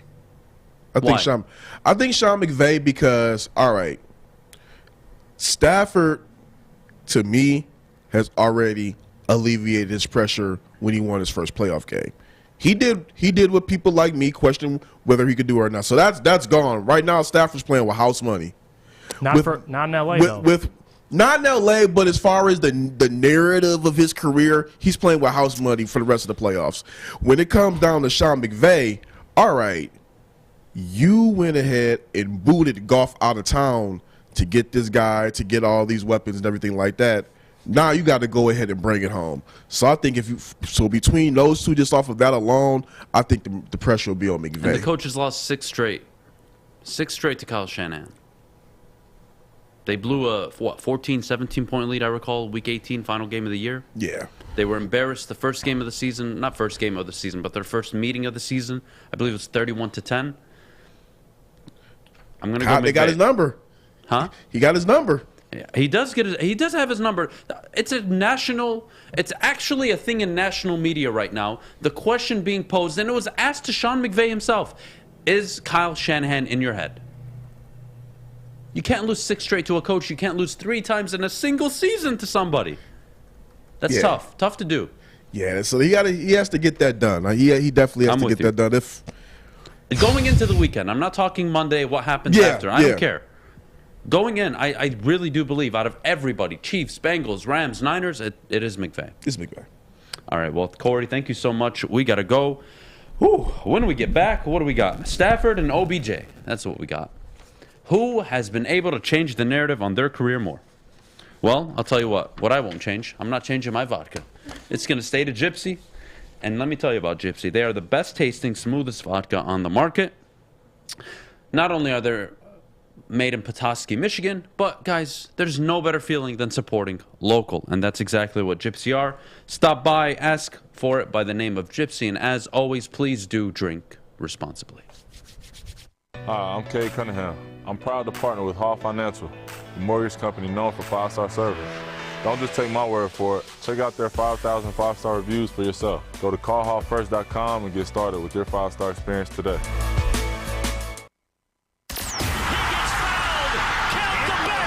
YouTube, Woodward Sports is there. Facebook, Woodward Sports is there. IG, TikTok, Spotify, Google Play, app, radio. Woodward Sports is everywhere. Make sure you follow, like, download, and listen anywhere. Welcome back. Thanks for joining us here on the Morning Woodward Show on the Woodward Sports Network. Also featured on The Roar on 99.1, 93.5, and 94.7 HD2. Guys, we're continuing to talk about Stafford. We're going to bring OBJ in the mix. Who do we think's narrative has changed the most this year? Jeff? To me, it's Stafford because, in my opinion, OBJ, I never had a bad opinion on OBJ. We talked about this, 2 months ago, a month ago, before he signed with the Rams. Adam agreed that he was done, his injuries. I said, I'm like, listen, give OBJ a good quarterback and a good head coach like Sean McVay, good organization. He's going to be just fine. So Odell, to me, didn't change really a narrative. I know nationally, dumb asses thought that actually Odell was the problem in Cleveland, and God, then keep thinking that, because you see it right now with the Rams. As many touchdowns as he had in the games he's played for the Rams, that narrative's over with. Matthew Stafford, to me, changed the big narrative from Detroit. Just in general, can you win a playoff game? Can you win a division? He's done all of it, and now he has a chance to make the Super Bowl. And he has a chance also to prove the Rams organization right for why they traded for him, 2 first-round picks and their former number 1 overall pick. So with me, I'm not worried about Odell. He's already changed his narrative. As soon as he stepped foot in LA and played the first couple games, we knew, listen, Odell can play ball. No one's questioning that. But it was always, did the Browns use him right? And now you're seeing how he's playing. It's absolutely. The Browns did not utilize him at all. So Stafford, 12 years in Detroit, finally, that long monkey off his back, just winning the division, winning the playoff game, he could finally rest that. So give me Stafford for changing his narrative. I'll tell you what, who changes the narrative the most? Obviously, Stafford, right? Couldn't win in Detroit, loser mentality, losing quarterback, losing record against winning teams. Definitely Stafford, but I want to give OBJ some love, man. And I don't think you can go wrong on saying neither one of these. They both have. Fair? They both have changed their narratives. And when can you recall in his life OBJ had a coach, 1, he respected, but 2, he got along with? Let alone a quarterback that can actually throw him the ball. Who, Eli Manning? Yeah, Matthew Stafford's better. And it's shown. And again, this guy doesn't even know the playbook fully yet. Imagine a whole offseason. Imagine they do re-sign him. Like, OBJ could have a 1,300-yard year next year, easily in that offense. I'm happy for Odell. I really am. You know what? When players get outcasted the way he did, especially by Cleveland media, by Baker and the team, I mean, that was a lot. It was a bit much for a wide receiver, considering your offense couldn't throw the ball. And, yeah, the dad did post a video, which I thought was a bit much. But, hey, he made his point. Odell's open. It's not an Odell problem. Maybe the quarterback that runs away from the cops more than you watch his film isn't getting it done. And that's what it ended up being. It ended up being a quarterback problem. And, honestly, I don't think Kevin Stefanski ever did a good enough job of getting Odell involved and making him feel like he was part of that offense. It always felt like Nick Chubb, Kareem Hunt, Jarvis Landry, and then like OBJ every 3, 4, 5 weeks he would have a big game. And that's not how you keep your star players happy. No, Odell Beckham is a star wide receiver. Mm-hmm. And his dad was 100% spot on. So I'm really happy for Odell Beckham, honestly. Yes, I think Stafford had more to change, legacy-wise, but for Odell, he may not have even gotten a contract offer at the end of the year if it didn't work out in Los Angeles. Imagine that, Jeff. This guy, a talented wide receiver, probably has, 2-3 years left at a good level? He would be out of the league. Yeah. With still a lot to give. I'm happy for Odell. I really am. What'd you make of Odell since he left Cleveland? I had faith in him. We said it on the show the morning that he was released. I said, as long as Odell goes to a situation where they're going to appreciate him, he's going to have a good head coach, good quarterback, I had no doubts. I've been saying it since day one. I knew, listen, injuries are always a concern, but you knew, if you watched any Browns games, you understood that either Baker wasn't hitting him or they weren't utilizing him. So with the Rams, both of those things have changed. Matthew Stafford uses them. Obviously, Sean McVay knows how to utilize them, and Stafford is a gunslinger, way better than Baker Mayfield. So it was bound to happen. I'm not surprised by Odell. Stafford, am I surprised? Not really. You knew he was a great quarterback. So going to the Rams, I'm just more happy. He's got, he's changed more of his narrative. Odell, I'm glad he's just shut all those guys up. Even if he doesn't stay with the Rams, there's going to be a team that wants Odell, because if you use him, he's a hell of a talent. So, I mean, he's definitely a talent. He's not the OBJ we saw the first 2-3 years lighting up the NFL. And can he be that again? Probably not. But again, what are you asking from these individuals? That matters. That really does. I'm not asking Jimmy G to throw for 400 yards. I don't need him to. What are you asking your players to do? And in Cleveland, they weren't asking Odell to do anything really except run routes. And even if he won his matchups, he wasn't getting the ball. How the hell does that make any sense to anybody? Let's shift gears a little bit. Brad Holmes did a nice interview this morning. Talked about Jared Goff and that Jared Goff would have to play for his spot to be on the team in the future. I love that. So his play would dictate, and also that the team wasn't interested and didn't really give much on whether or not they would be in the quarterback market, which I thought was interesting. But Jeff, you are Brad Holmes. What's your offseason look like? Well, from the quarterback position with Jared Goff, that quote, I love it. And that shows right there, we had questions. Will Brad Holmes kind of feel that little bit of favoritism with Jared Goff? He's kind of your guy, and he didn't have a terrible year in the situation he was in. Is there a chance he's your quarterback for the future? I love this quote. Because, no, it doesn't mean. He has to play for his job just like everybody else. And I think that's the best way to handle a rebuild. Everybody needs to prove themselves. I don't give a damn who you are. And that's great. T.J. Hockenson in his first year, he kind of got hurt early and didn't show a whole lot. But look at all the other guys, the UDFAs, the Jerry Jacobs, the A.J. Parkers, all these guys, man. Dean Marlowe's. Now you got Derek Barnes is coming in and playing well. So I love that. And I have no problem with it. If I'm Brad Holmes in this offseason, it's really depth. And I've been saying that all year. You're not going to splash in free agency. You have to make sure you have depth at a various amount of positions. Cornerback this year didn't have a lot of depth. It kind of hurt us when you did lose guys like Jerry Jacobs due to injury. But linebackers, veterans are really what I'm concerned with. Can you play? Can you contribute? And are you cheap? And that's all I'm concerned with. At the quarterback position, though, Jared Goff is the starter next year. I think everyone understands that. I mean, unless the guy completely lays an egg and, Sam Howell's ready to play or whoever you draft is ready to play. But I doubt that. I think Jared Goff starts the whole year, and I absolutely love that Brad Holmes said that. I think that's the perfect way to approach it and just say, well, Jared Goff will be our starter next year. No. Jared Goff needs to prove himself. That's the perfect way to handle it. I got no issue with it. Well, I think that's how it has to be. It has to be, yeah. You can't kiss his ass. I mean, well, not even that. Are you ready to commit to Jared Goff? Any of you, not just Jeff. Any of you. Are you really ready to commit in the next 3, 4, 5 years to him? No. No, and he hasn't had a full season yet. So next year, easier schedule, better roster, better talent. Let's get to it. Let's see what you're made of. And I'm sorry. You were giving away plus 2 first-round picks and a third to leave your former employer. So you better do a damn good job at the new one. We got to head to break. When we get back, this is going to be a fun conversation. This is a two-parter. Does Kyle Shanahan have an advantage over Sean McVay? And which coach are you most confident in going into the weekend? We'll get to that right after the break. But, Maddie? We can talk about my bookie and who you're betting on this weekend, Adam. I'll tell you guys who I'm betting on at 9:40. But bet from anywhere, anytime using MyBookie. Sign up today using code Woodward, and they'll match your first deposit dollar for dollar. Take advantage of their offers, prop bets, individual games. You can take the money line, the spread, take the points. Be my guest. Do it all at MyBookie, and if you do have a gambling problem, call 1-800-270-7117. Okay, you thirsty little spin goblins. I want you to pedal into the next dimension. Spin it! Spin! Spin! Uh-oh! Carmen's falling behind. Let's give her the hiss of shame. Spin! Spin! Spin till you bleed! Don't ride the bike of shame. Come to Planet Fitness and find your own lane with tons of equipment, free fitness training, and no hissing. Join today for just $10 a month.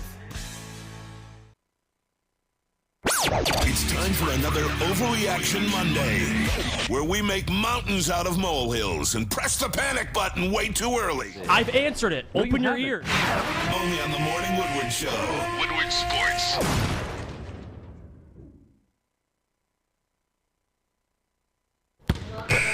Tuning in here on the Morning Woodward Show on Woodward Sports Network.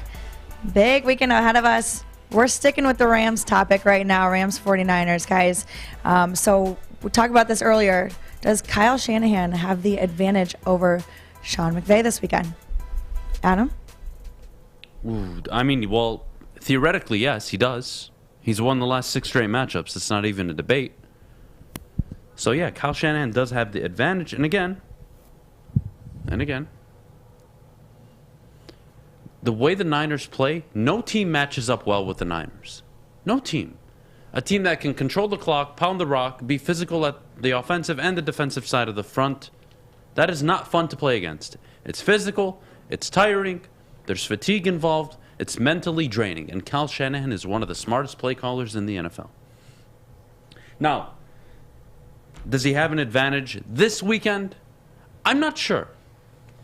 History would tell you yes, he does. Right. History would tell you that he does. And Sean McVay is 3-7 in his career against the Niners and Kyle Shanahan.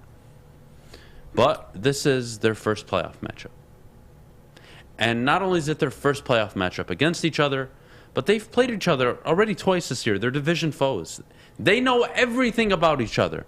But there is one trump card, one X factor, that could make all the difference that the Niners could not prepare for. And that's for the Matthew Stafford you've seen in the divisional and the wild card round. Efficient, no turnovers, can throw it downfield, underneath, it doesn't matter. He can make all the throws, make all the calls at the line of scrimmage. You get that level of quarterback play on Sunday, I don't care what Shanahan and the Niners draw up, it's going to be hard to beat the Rams to let away pull away from them. It's going to be tough. Again, history would tell you that Kyle Shanahan does have the advantage. But I find it difficult to imagine. Again, I always talk about narratives. I try to see things before they happen.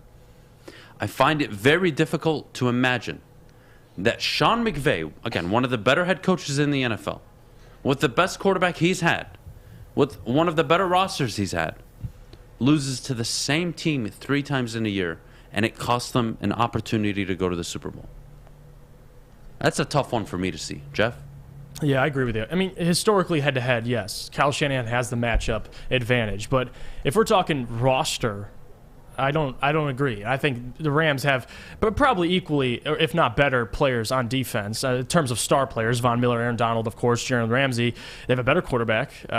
Offensive line, I'd give it to the 49ers. But other than that, receivers, I think it's more close. You got Debo, you got Cooper Kupp. Cooper's hell of a player. So if we're talking strictly head-to-head matchups, coach versus coach, then yes, there is an advantage. But I agree with you. I think the narrative this week is, are you going to fall 7 straight times to Kyle Shanahan? I don't think so. I think the Rams finally break that mold to make the Super Bowl. But the fact is, does he have an advantage schematically? I mean, no. Sean McVay started out 3-1 against Kyle Shanahan with Jared Goff, and now look how the tides have changed. You have a better quarterback. Yes, you've dropped 2 straight this year to the 49ers, but it's the playoffs. Every game's different. Game-to-game game planning is different. They're going to be ready for, at least the 49ers are familiar with them, but at the end of the day, 49ers are excellent at making adjustments, so we'll see on that. But just in terms of head-to-head, it's obvious. If they answer the question straight up, yes, he does have an advantage mentally, but I guess in the game, when we get down to it, when the first snap happens, I think that'll all go out the window. I think the Rams will have a realistic shot to end that streak, make it to 6-1. All right, cool. Maddie, I do have a question for you, and I'll let you start this off. Which coach are you most confident in handling their business come Sunday? Honestly, I'm most confident in McVay. Really? I am. I like what I've seen from him this year, and just like the fire and the passion that he's got, and you can see it on the sidelines, and the way that he works with his players. I think I'm more confident with McVay. Okay, Jeff? I'll say Andy Reid. All right, cool. So that's where I was going with this. Andy Reid. I don't think he'll drop to Zach Taylor in the Bengals. I think he knows the heat of the moment, and he'll come in more prepared. So give me Andy Reid. Yeah, Andy Reid. Look, 4th straight NFC title game. He has more AFC title game appearances. Or I should just say title appearances with the Chiefs in the last 4 years than all these coaches combined. Come on. Give me Andy Reid. No. I trust Andy Reid. Look, and that's not even just I trust Andy Reid. Again, I try to see things before they happen. Is Andy Reid going to get out-coached to the point where his offense only puts up 24 27 points? Because if the Chiefs only score 24 or 27, they could lose that game. They score more than 30, 31, 34. Oh, no. Give me the Chiefs. But is Andy Reid and are we going to see the first quarter Chiefs against Pittsburgh? Who are we going to see? The first half Kansas City Chiefs up until the 2-minute warning? I want to know which version I'm getting. And that's the only thing that scares me in the Bengals matchup. But the coach I'm most confident in, definitely Andy Reid. I don't think you can even doubt it. But, Jeff, I do want to move on to the Lions. Obviously talk with Aaron Glenn. Getting looks, especially from New Orleans. He used to work there. Mm-hmm. Before we get to Glenn, What do you see happening in the offseason at OC? I've been pitching it. I mean, we both have really for months now. Yeah. Ben Johnson. Give me Ben Johnson and Dan Campbell. Let Dan call the plays. Yep. Next season. Just announce it already. But if they don't want to and they want to play it like mischievous and they want to go past the draft and et cetera, see who's available, that's fine, whatever. But I think that's the play, right?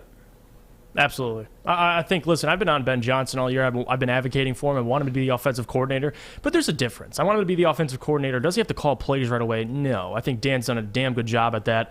Now, Ben Johnson's done a hell of a job being the passing game coordinator and making some of these plays. You saw what Jared Goff looked like towards the end of the season when Ben and Dan took over. So give me Ben Johnson as OC. You could check out my video on Twitter. It was probably months ago. I was on that Ben Johnson bandwagon just because we talked about it. Why go somewhere else when you have a guy already in-house who's talented enough and has shown you enough flashes? Dan's been with him for a while. He's 30s. I love his upside. I love Ben. So give me Ben at OC, but Dan can keep the play calling duties. He's improved at it. I'm not going to say give the play calling duties back to Ben Johnson and then have a situation like Anthony Lynn where there isn't success and then you got to take it away. Now let Dan control his own destiny. Let him call plays, but move Ben Johnson to that OC role. You need someone to stand in there. And then I like Deuce Staley. Keep him as assistant coach. The talk has been Deuce Staley will get that title though. Does it matter for you? I mean, I'm not going to be upset, but if that's who you want, then we'll see. But it doesn't seem like he's going to call the plays even if he's the OC. So you better. So how the hell does that make any sense? Yeah, and if Ben's still drawing up and passing Ben plays, shouldn't be the OC in theory. I don't think they should have an OC. Yeah, and it should be Ben Johnson, Deuce, and Dan Campbell putting it together, and Dan calls all the plays. It's that simple. Dan said it clearly. I know what I want. Anthony was not giving it to me at the time. All right, cool. You know what you want. Just do it. I support that. Yeah. I love that. Mm-hmm. Do it. You got this. And then regarding Aaron Glenn, if he goes to New Orleans, I'll be pleasant. He probably gets upgraded as the defensive coordinator. But I don't see Glenn leaving, especially to that situation in New Orleans. Yeah, it's tough. Why would I leave after 1 year as a DC where people are raving about me? I'm going to get interviews. I'm going to get an upgraded roster next year. We have an easier schedule. I'm not facing many great quote-unquote quarterbacks this year. Oh, man, I can have a top 18 defense. And if I have a top 18 defense with the Lions, hell yeah, I'm getting a job. I wouldn't walk into that Saints job right now. I wouldn't. If I was a head coach, I know there's only 32 of them, but I better get damn assurances that my first 2 seasons, you're not going to say a damn word to me. Because I'm $70 million behind in the cap. I'm going to gut Kamara, Thomas, they're all going. Lattimore, all gone. And I'm going to have to build from the draft, and you're going to have to give me time. The typical time period for a coach to be successful, 2 to 3 years. New Orleans, 4 or 5 years away. Could they turn it around sooner than later? Sure. But you want to give your head coach that kind of, I would say, structure and that type of confidence. Should be interesting. Whew. My goodness, Maddie. It's been a good show so far. We get to talk about the championship games next, give our breaks, or our predictions. We got a few minutes left, though. So I do want to bring up something that kind of matters, but, depends who you ask. Samuel Fisher, sitting in that booth, talks a lot of crap every day. And I want to give Fish a few minutes. Okay. To explain himself. About? You've been giving me crap about not watching the Australian Open, nor do I want to watch it. Okay, that's fine if you. And your country in Australia is full of idiots, but I'm not gonna say anything. I'm gonna give you 2 to 3 minutes to explain to me why I should be okay with what Australia is and what they do, and then I want you to explain to me what the hell happened last night in Columbus. Well, the Australia's COVID cases are a lot better than ours. I mean, that's just common sense. They have a chance to, quote-unquote, eliminate it. So if you have a chance to eliminate it, I said that from day one, if you have a chance to eliminate it, go for it. We obviously, America, never had a chance to eliminate it. So we tried lockdowns, they didn't work, so we just said, F it, just let it spread. And that's what we're doing now. So if you have a chance to eliminate it, go for it, but if you don't, just let it spread. And Australia's kind of in the tough phase of, well, it's kind of high, but the vaccination rates are high, so they're kind of like, we might just let it go. So I think they're going to end up letting it go in a few months, and then, it's just going to be life. All right. Well, I mean, they're going to have to deal with it eventually, so they're learning it the hard way because they want to keep international travel open or bring it back. Would you move to Australia? Would you rather live there than here? I don't know. No preference? No. I do like this country. You thought about it too long, though, Fish. No, I mean, I do like this Before country. that question even finished, I would have been like, hell no. Stay in America. No, I mean, there are things that other countries do that are different and better than America, but you can say that about any country. You can say that, things that America do are better than England If you live in or Australia, Italy you have or to Germany. fight kangaroos in the street. That is your average. You walk outside to mow your lawn, you're fighting a kangaroo. You're squaring up with them. So what are you doing out there, Fish? It's not like that. Man, Australians are built different. I mean, there are kangaroos, but you got to kind of go like to the outskirts. Like you're not going to see that in Melbourne or Sydney or Perth. You're going to have to go to like the desert. You guys have seen the viral video of the dude whose dog was getting attacked by a kangaroo and he squared up with it, right? I have seen that. That is the only thing Australia has ever given the world. Outside of that, they've done nothing for the world. I have seen that, but you can say that. You can say that about every. Well, not really. You can say that about every country. You can. Yeah, Canada useless. Australia useless. You can say that about every country. You can say, okay, what does USA do better than other countries, and what does other countries do better than USA? I just don't like Australia, Fish. Okay. I don't like Canada either. Why? I can't say why. Canada and US are basically the same country. I would never be able to do another show if I said why. Okay, off the air, can you tell me? Sure. Okay, cool. About the Australian Open, though, it's basically, what if Djokovic were to get injured? You would watch, right? What do you mean? Like, if Djokovic was injured and couldn't play, you would watch. But the fact that he got deported, is that correct? Yeah, the fact that they locked him out really pissed me off. Well, which is why I haven't given the Australian Open a single view. That's his fault. It's not on me. That's their fault. It's their whatever. We're not gonna get into this. Talk to me about United States soccer. I need an update. Where are they in World Cup qualification? How are they doing? Will they qualify for the World Cup this year? Do they have a chance? Where are they in the standings? I want to know all this. I mean, they should. They should. They're Canada's 19, USA has 18 points. They got 5 games left. Big game on Sunday. Is it the top 2 teams qualify? I think it's top 4. Oh, so they're fine. It's top 3, and the 4th place team plays. I think the Asian. A playing game. They play the Asian. So the top 3 teams qualify automatically for the World Cup. Correct. Who are the top 3 teams right now? Well, you can use common sense for that. Canada, USA, Mexico. What are the points? 19, 18, 17. Who's Canada, USA, give me 4th Mexico. place to 6th place. Panama's 4th, Costa Rica 5, and Jamaica. How many points 6. do they have? Jamaica has 7, Costa Rica has 12, and Panama has 14. I mean, so Panama could technically jump the U.S. eventually in 5 games. That's a lot of time. That's what, 15 points on the line? Yeah. They could still not get knocked out, but they're fine. Did they play Mexico still or no? They do play Mexico at Mexico in March. Oh, in March? Yeah. Wow. And then they play Canada on Sunday. That's going to be They better qualify, Fish. big. I'm going to be so pissed. They better qualify for the World Cup. There's way too much money in soccer in this country. There is. Way too much. There is. What a disappointment. Jamaica had a chance to beat Mexico yesterday, and they kind of choked a 1-0 lead and got Jamaica a red card. always chokes.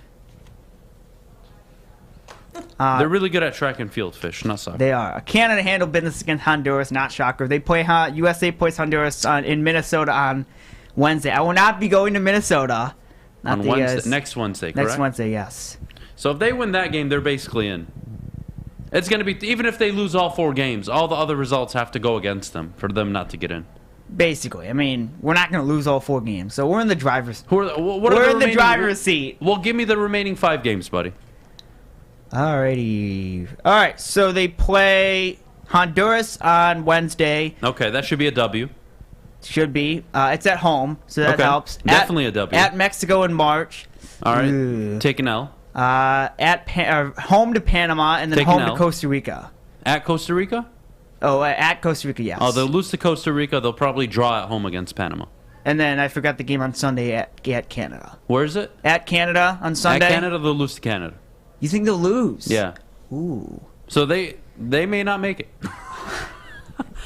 Fish, they're so... No, they'll make Fish, it. they don't have a striker. I don't know what to make of the U.S. They have Pulisic, ding ding. He's not a striker, ding ding. He is a striker. No, he's a midfielder. He is not a striker. He's a midfielder. What's wrong with you? He is an attacking midfielder. Okay. He's not a striker. He helps our team win a lot. Of course, but he's not a striker.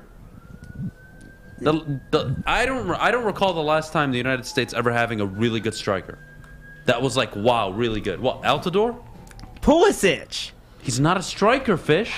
I can't believe you're actually telling me this. You know soccer. Well, but okay, you sound like a dumbass right now. That's fine. He's not a striker. Well, he's a midfielder, though. Yes, he's not a striker. And he helps us score goals. He helps us score goals, though.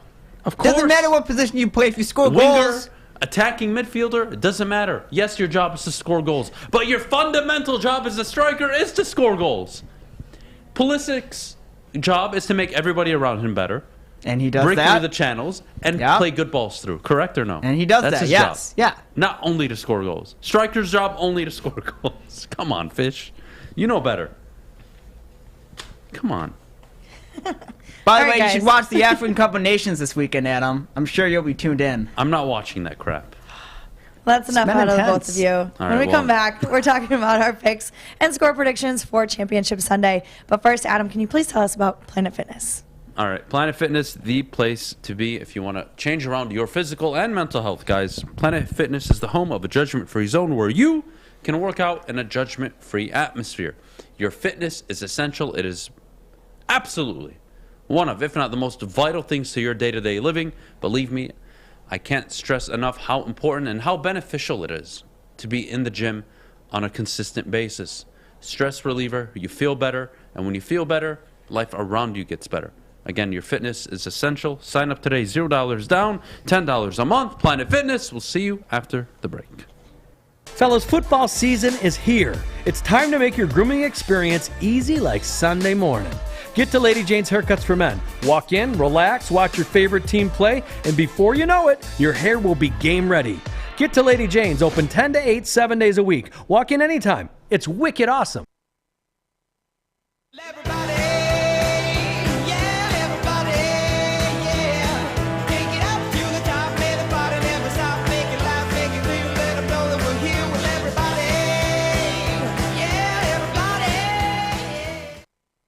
Woodward Sports. Missed part of the show today? Watch again on YouTube or download the podcast anywhere you listen to podcasts. Welcome back. Thanks for tuning in here on the Morning Woodward Show on the Woodward Sports Network. Just 2 games left this weekend. I don't like it, but I love it. I'm excited for both of these games. Let's talk about our predictions, though, starting with the Bengals-Chiefs game. Adam? I'm nervous. Look, I'm rooting so hard for both underdogs this weekend. I really am. I would love to see a Bengals-Niners Super Bowl. That would be awesome. Having said that, good luck. I know. Don't give me that look, Alex. I know I'm the only one that probably thinks that way. Give me the Chiefs 34-27. I think they get it done. Look, it's going to be a high-scoring game. All right, Jeff, I think we can both agree on that. Mm-hmm. It's probably going to be the highest-scoring game between the two games.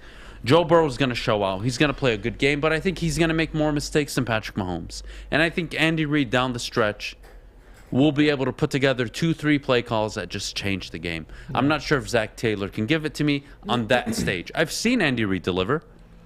I mean, this is their first time in this type of stage. Yeah. Are they ready for it? That is such a big question, and none of us have the answer for that. We won't know until kickoff. Mm-hmm. Give me the Chiefs. Yeah, I have the Chiefs. Actually, the same exact score I had written down, 34-27. I have the Chiefs winning. And a lot of that, it's not about the youth. I don't think youth will affect Joe Burrow. Will the youth affect how they execute and them being in their first AFC Championship game? Then yes, of course. It's going to be big for them. So I think there's going to be those jitters. Tyrann Mathieu is going to be healthy again. You saw what he did for that defense when he was healthy in the beginning of that Bills game. Now he'll be back. I think he'll maybe get himself an interception. But yeah, give me the Chiefs. I think defensively, they're shaky, but offensively, you hit it right on the head. I think Patrick Mahomes will make less mistakes than Joe Burrow and end up pulling out a win. So give me him 34-27, Chiefs win, 1 score. All right, well, that moves us to the next game. Rams-Niners. Mm-hmm. Jeff, give me a score and give me the reason why one of these teams will be going back to the Super Bowl. I think it'll be a gritty 24-20 game. I think Rams pull it off. Rams pull it off, Yep, huh? I think they pull it off. I don't see them scoring anywhere over 30, obviously. I think it'll be in the 20s, maybe even low 20s. But they're going to both run the ball, pound the ball. You got Cam Akers coming back finally, and they didn't have Cam Akers in those previous matchups. They had him a little bit at the Week 18 game, but he barely ran the ball. So if he can take care of the football and not fumble, I think they'll be just fine. Jimmy G will be Jimmy G, and he might have to go for a drive at the end. You never want to count him out, but give me the Rams. I think they pull it off in the end, win by 4. Sean McVay finally gets that monkey off his back. Yeah, look, honestly, we've seen the underdog rise to the occasion all NFL playoffs, every single time. So I think it's going to be a close game. I do think the Rams do pull it out. I have a very similar score, except the margin is much closer. I'm going to take the final score of 21-20. Okay. I think a late touchdown wins it for the Rams. It's going to be an ugly game, though. Yeah. And when we talk about which game is more appealing to watch, definitely Bengals, Kansas City. Oh, yeah, offensively, definitely. What am I getting out of Stafford in this game? And what I mean by that is, what is Sean McVay going to ask him to do? Are we going to see the Stafford against Tampa Bay? Or are we going to see an efficient run game like we did against Arizona, where we're only asking Stafford to make 3-4 beautiful throws, mind you. Right. But we're not asking him to carry us and win that game. And also, what am I getting out of the Niners? Who's healthy? Who isn't? Are they going to be able to run the ball? The Rams aren't the greatest run defense. Leonard Fournette basically ran at will against them. But the Buccaneers were down the whole game, so they had to throw the ball.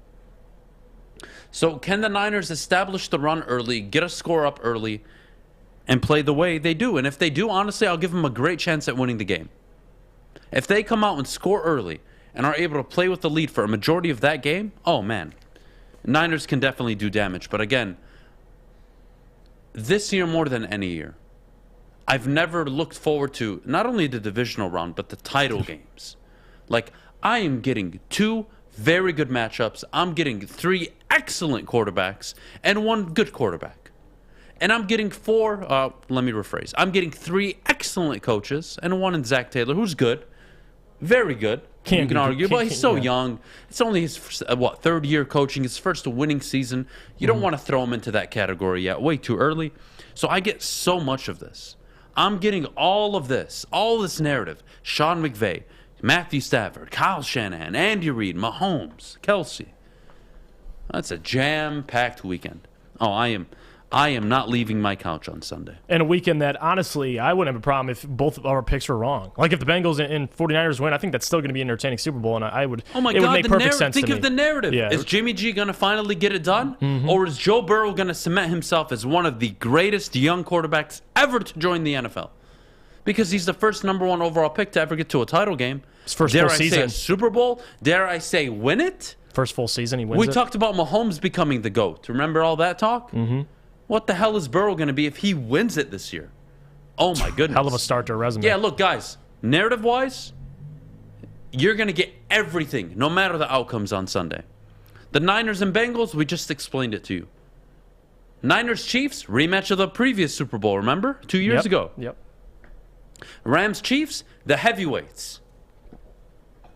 Both #2 seeds going head-to-head. All right? Rams-Bengals, oh, my goodness. Quote-unquote trap game. Sean McVay is going to fall to 0-2 in the Super Bowl. Against his old assistant, Zach Taylor. His quarterback coach. Going up against Joe Burrow, who's in his 2nd year. Basically a rookie because they only played 7 games year 1.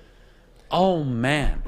Let me tell you, Jeff. I mean, the storylines, regardless of what happens on Sunday. So many. So many. And so fun. It's going to be so fun. We got to go to break. Before we go to break, I got to tell you about our good friends at the Folding Warehouse. The Folding Warehouse, home of the original football bowling pin game called Folding. Host your corporate party, team building event, or just come in with family and friends. They have over 100 beers, a $2 Mystic beer machine, and multiple bars throughout the facility. You can bring your own food or have it delivered in. Check them out in Hamtramck at the Folding Warehouse or visit the website at foldingwarehouse.com. That's foldingwarehouse.com.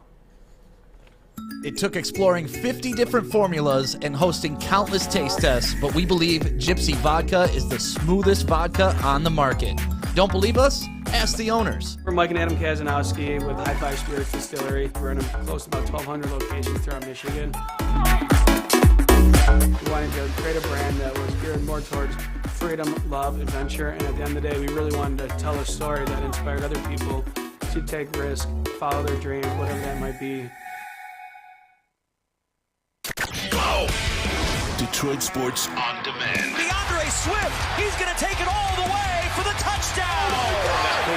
Open in the corner, he triple. Make sure you download the Woodward Sports app today. Take us with you everywhere you go. Search Woodward Sports Network or WSN Live.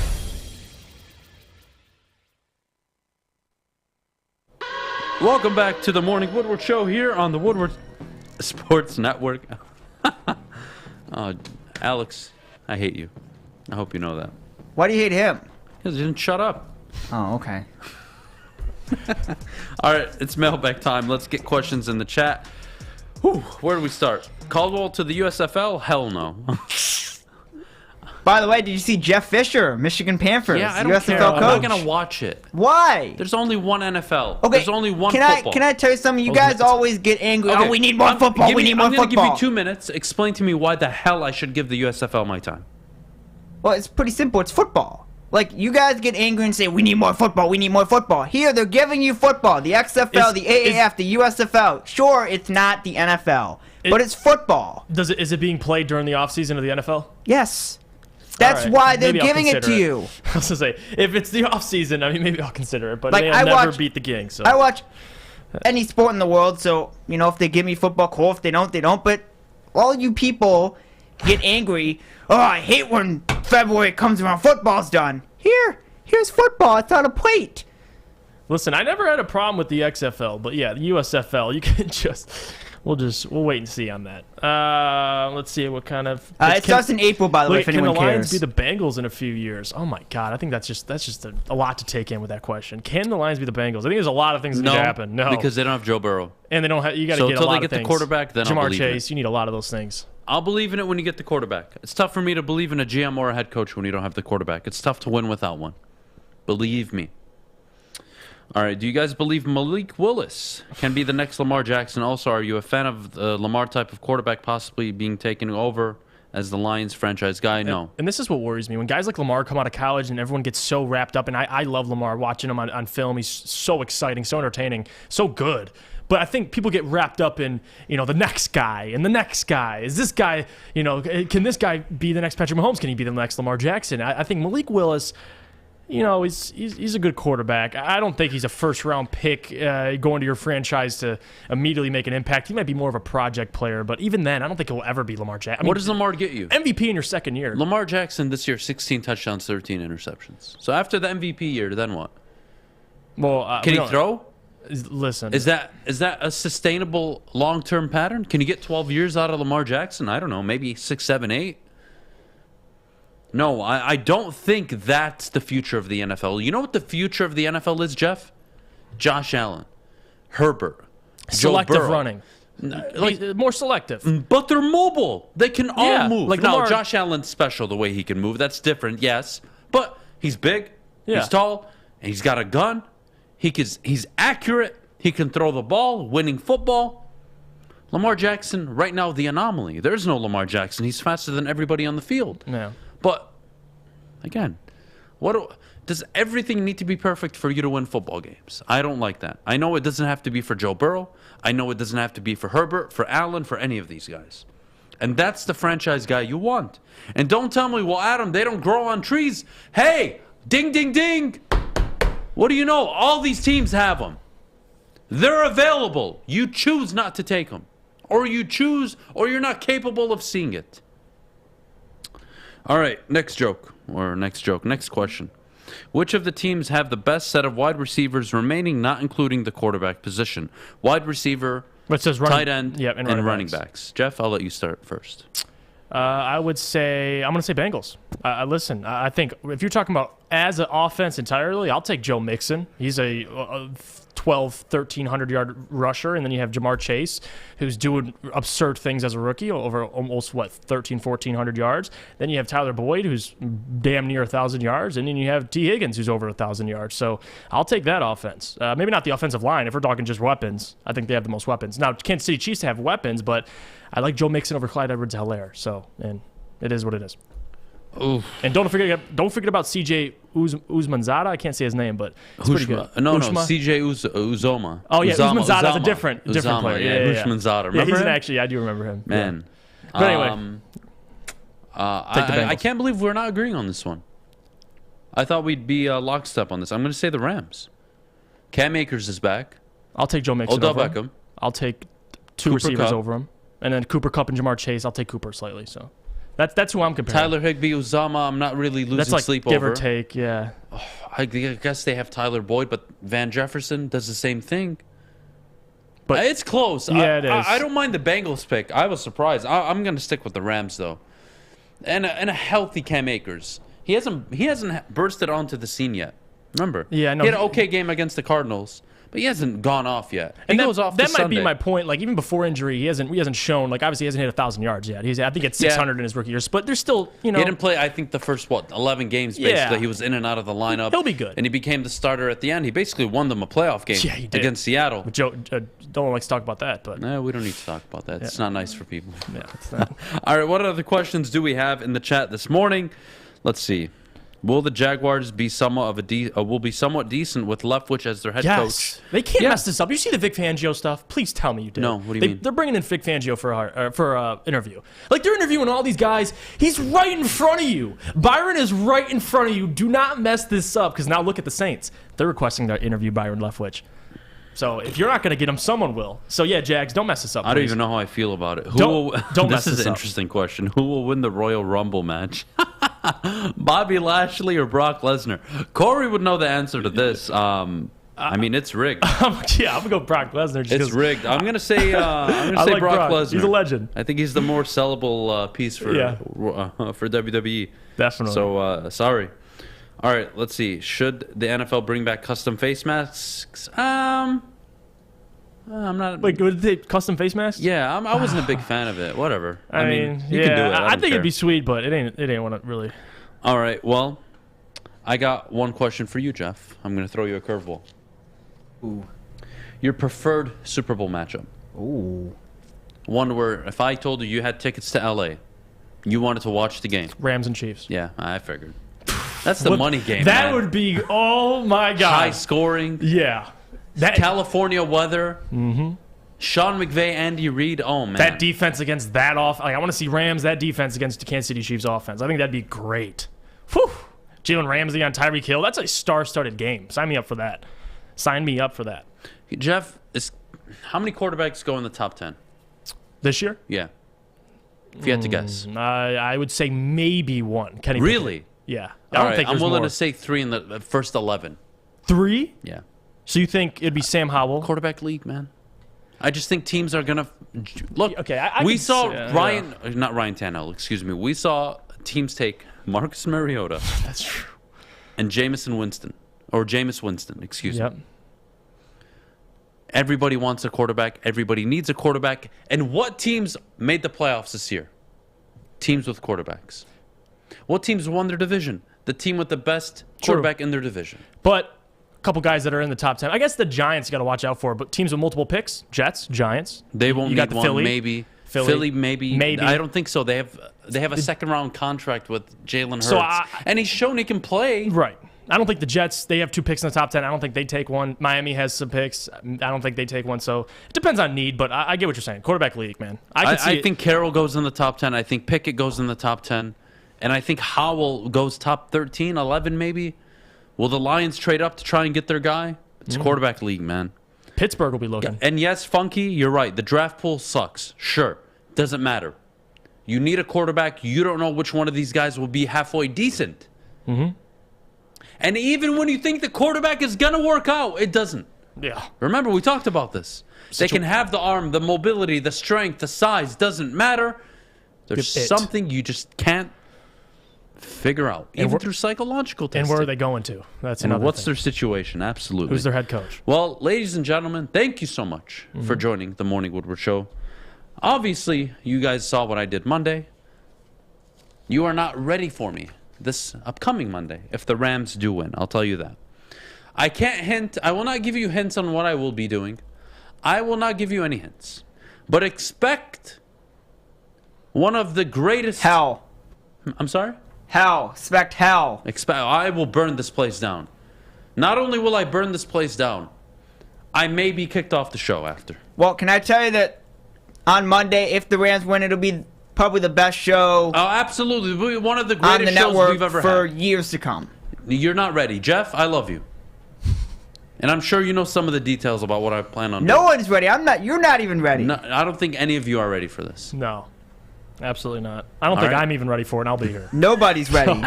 Nobody's You ready. guys, not only will I be so unbearable, if you thought I was bad on Monday, oh boy, I'm 10xing it this upcoming Monday if the Rams win. you- You better root for the Rams this weekend, people. Do you have a Super Bowl plan? If they win the Super Bowl? Yeah. Yes, I already have that figured out.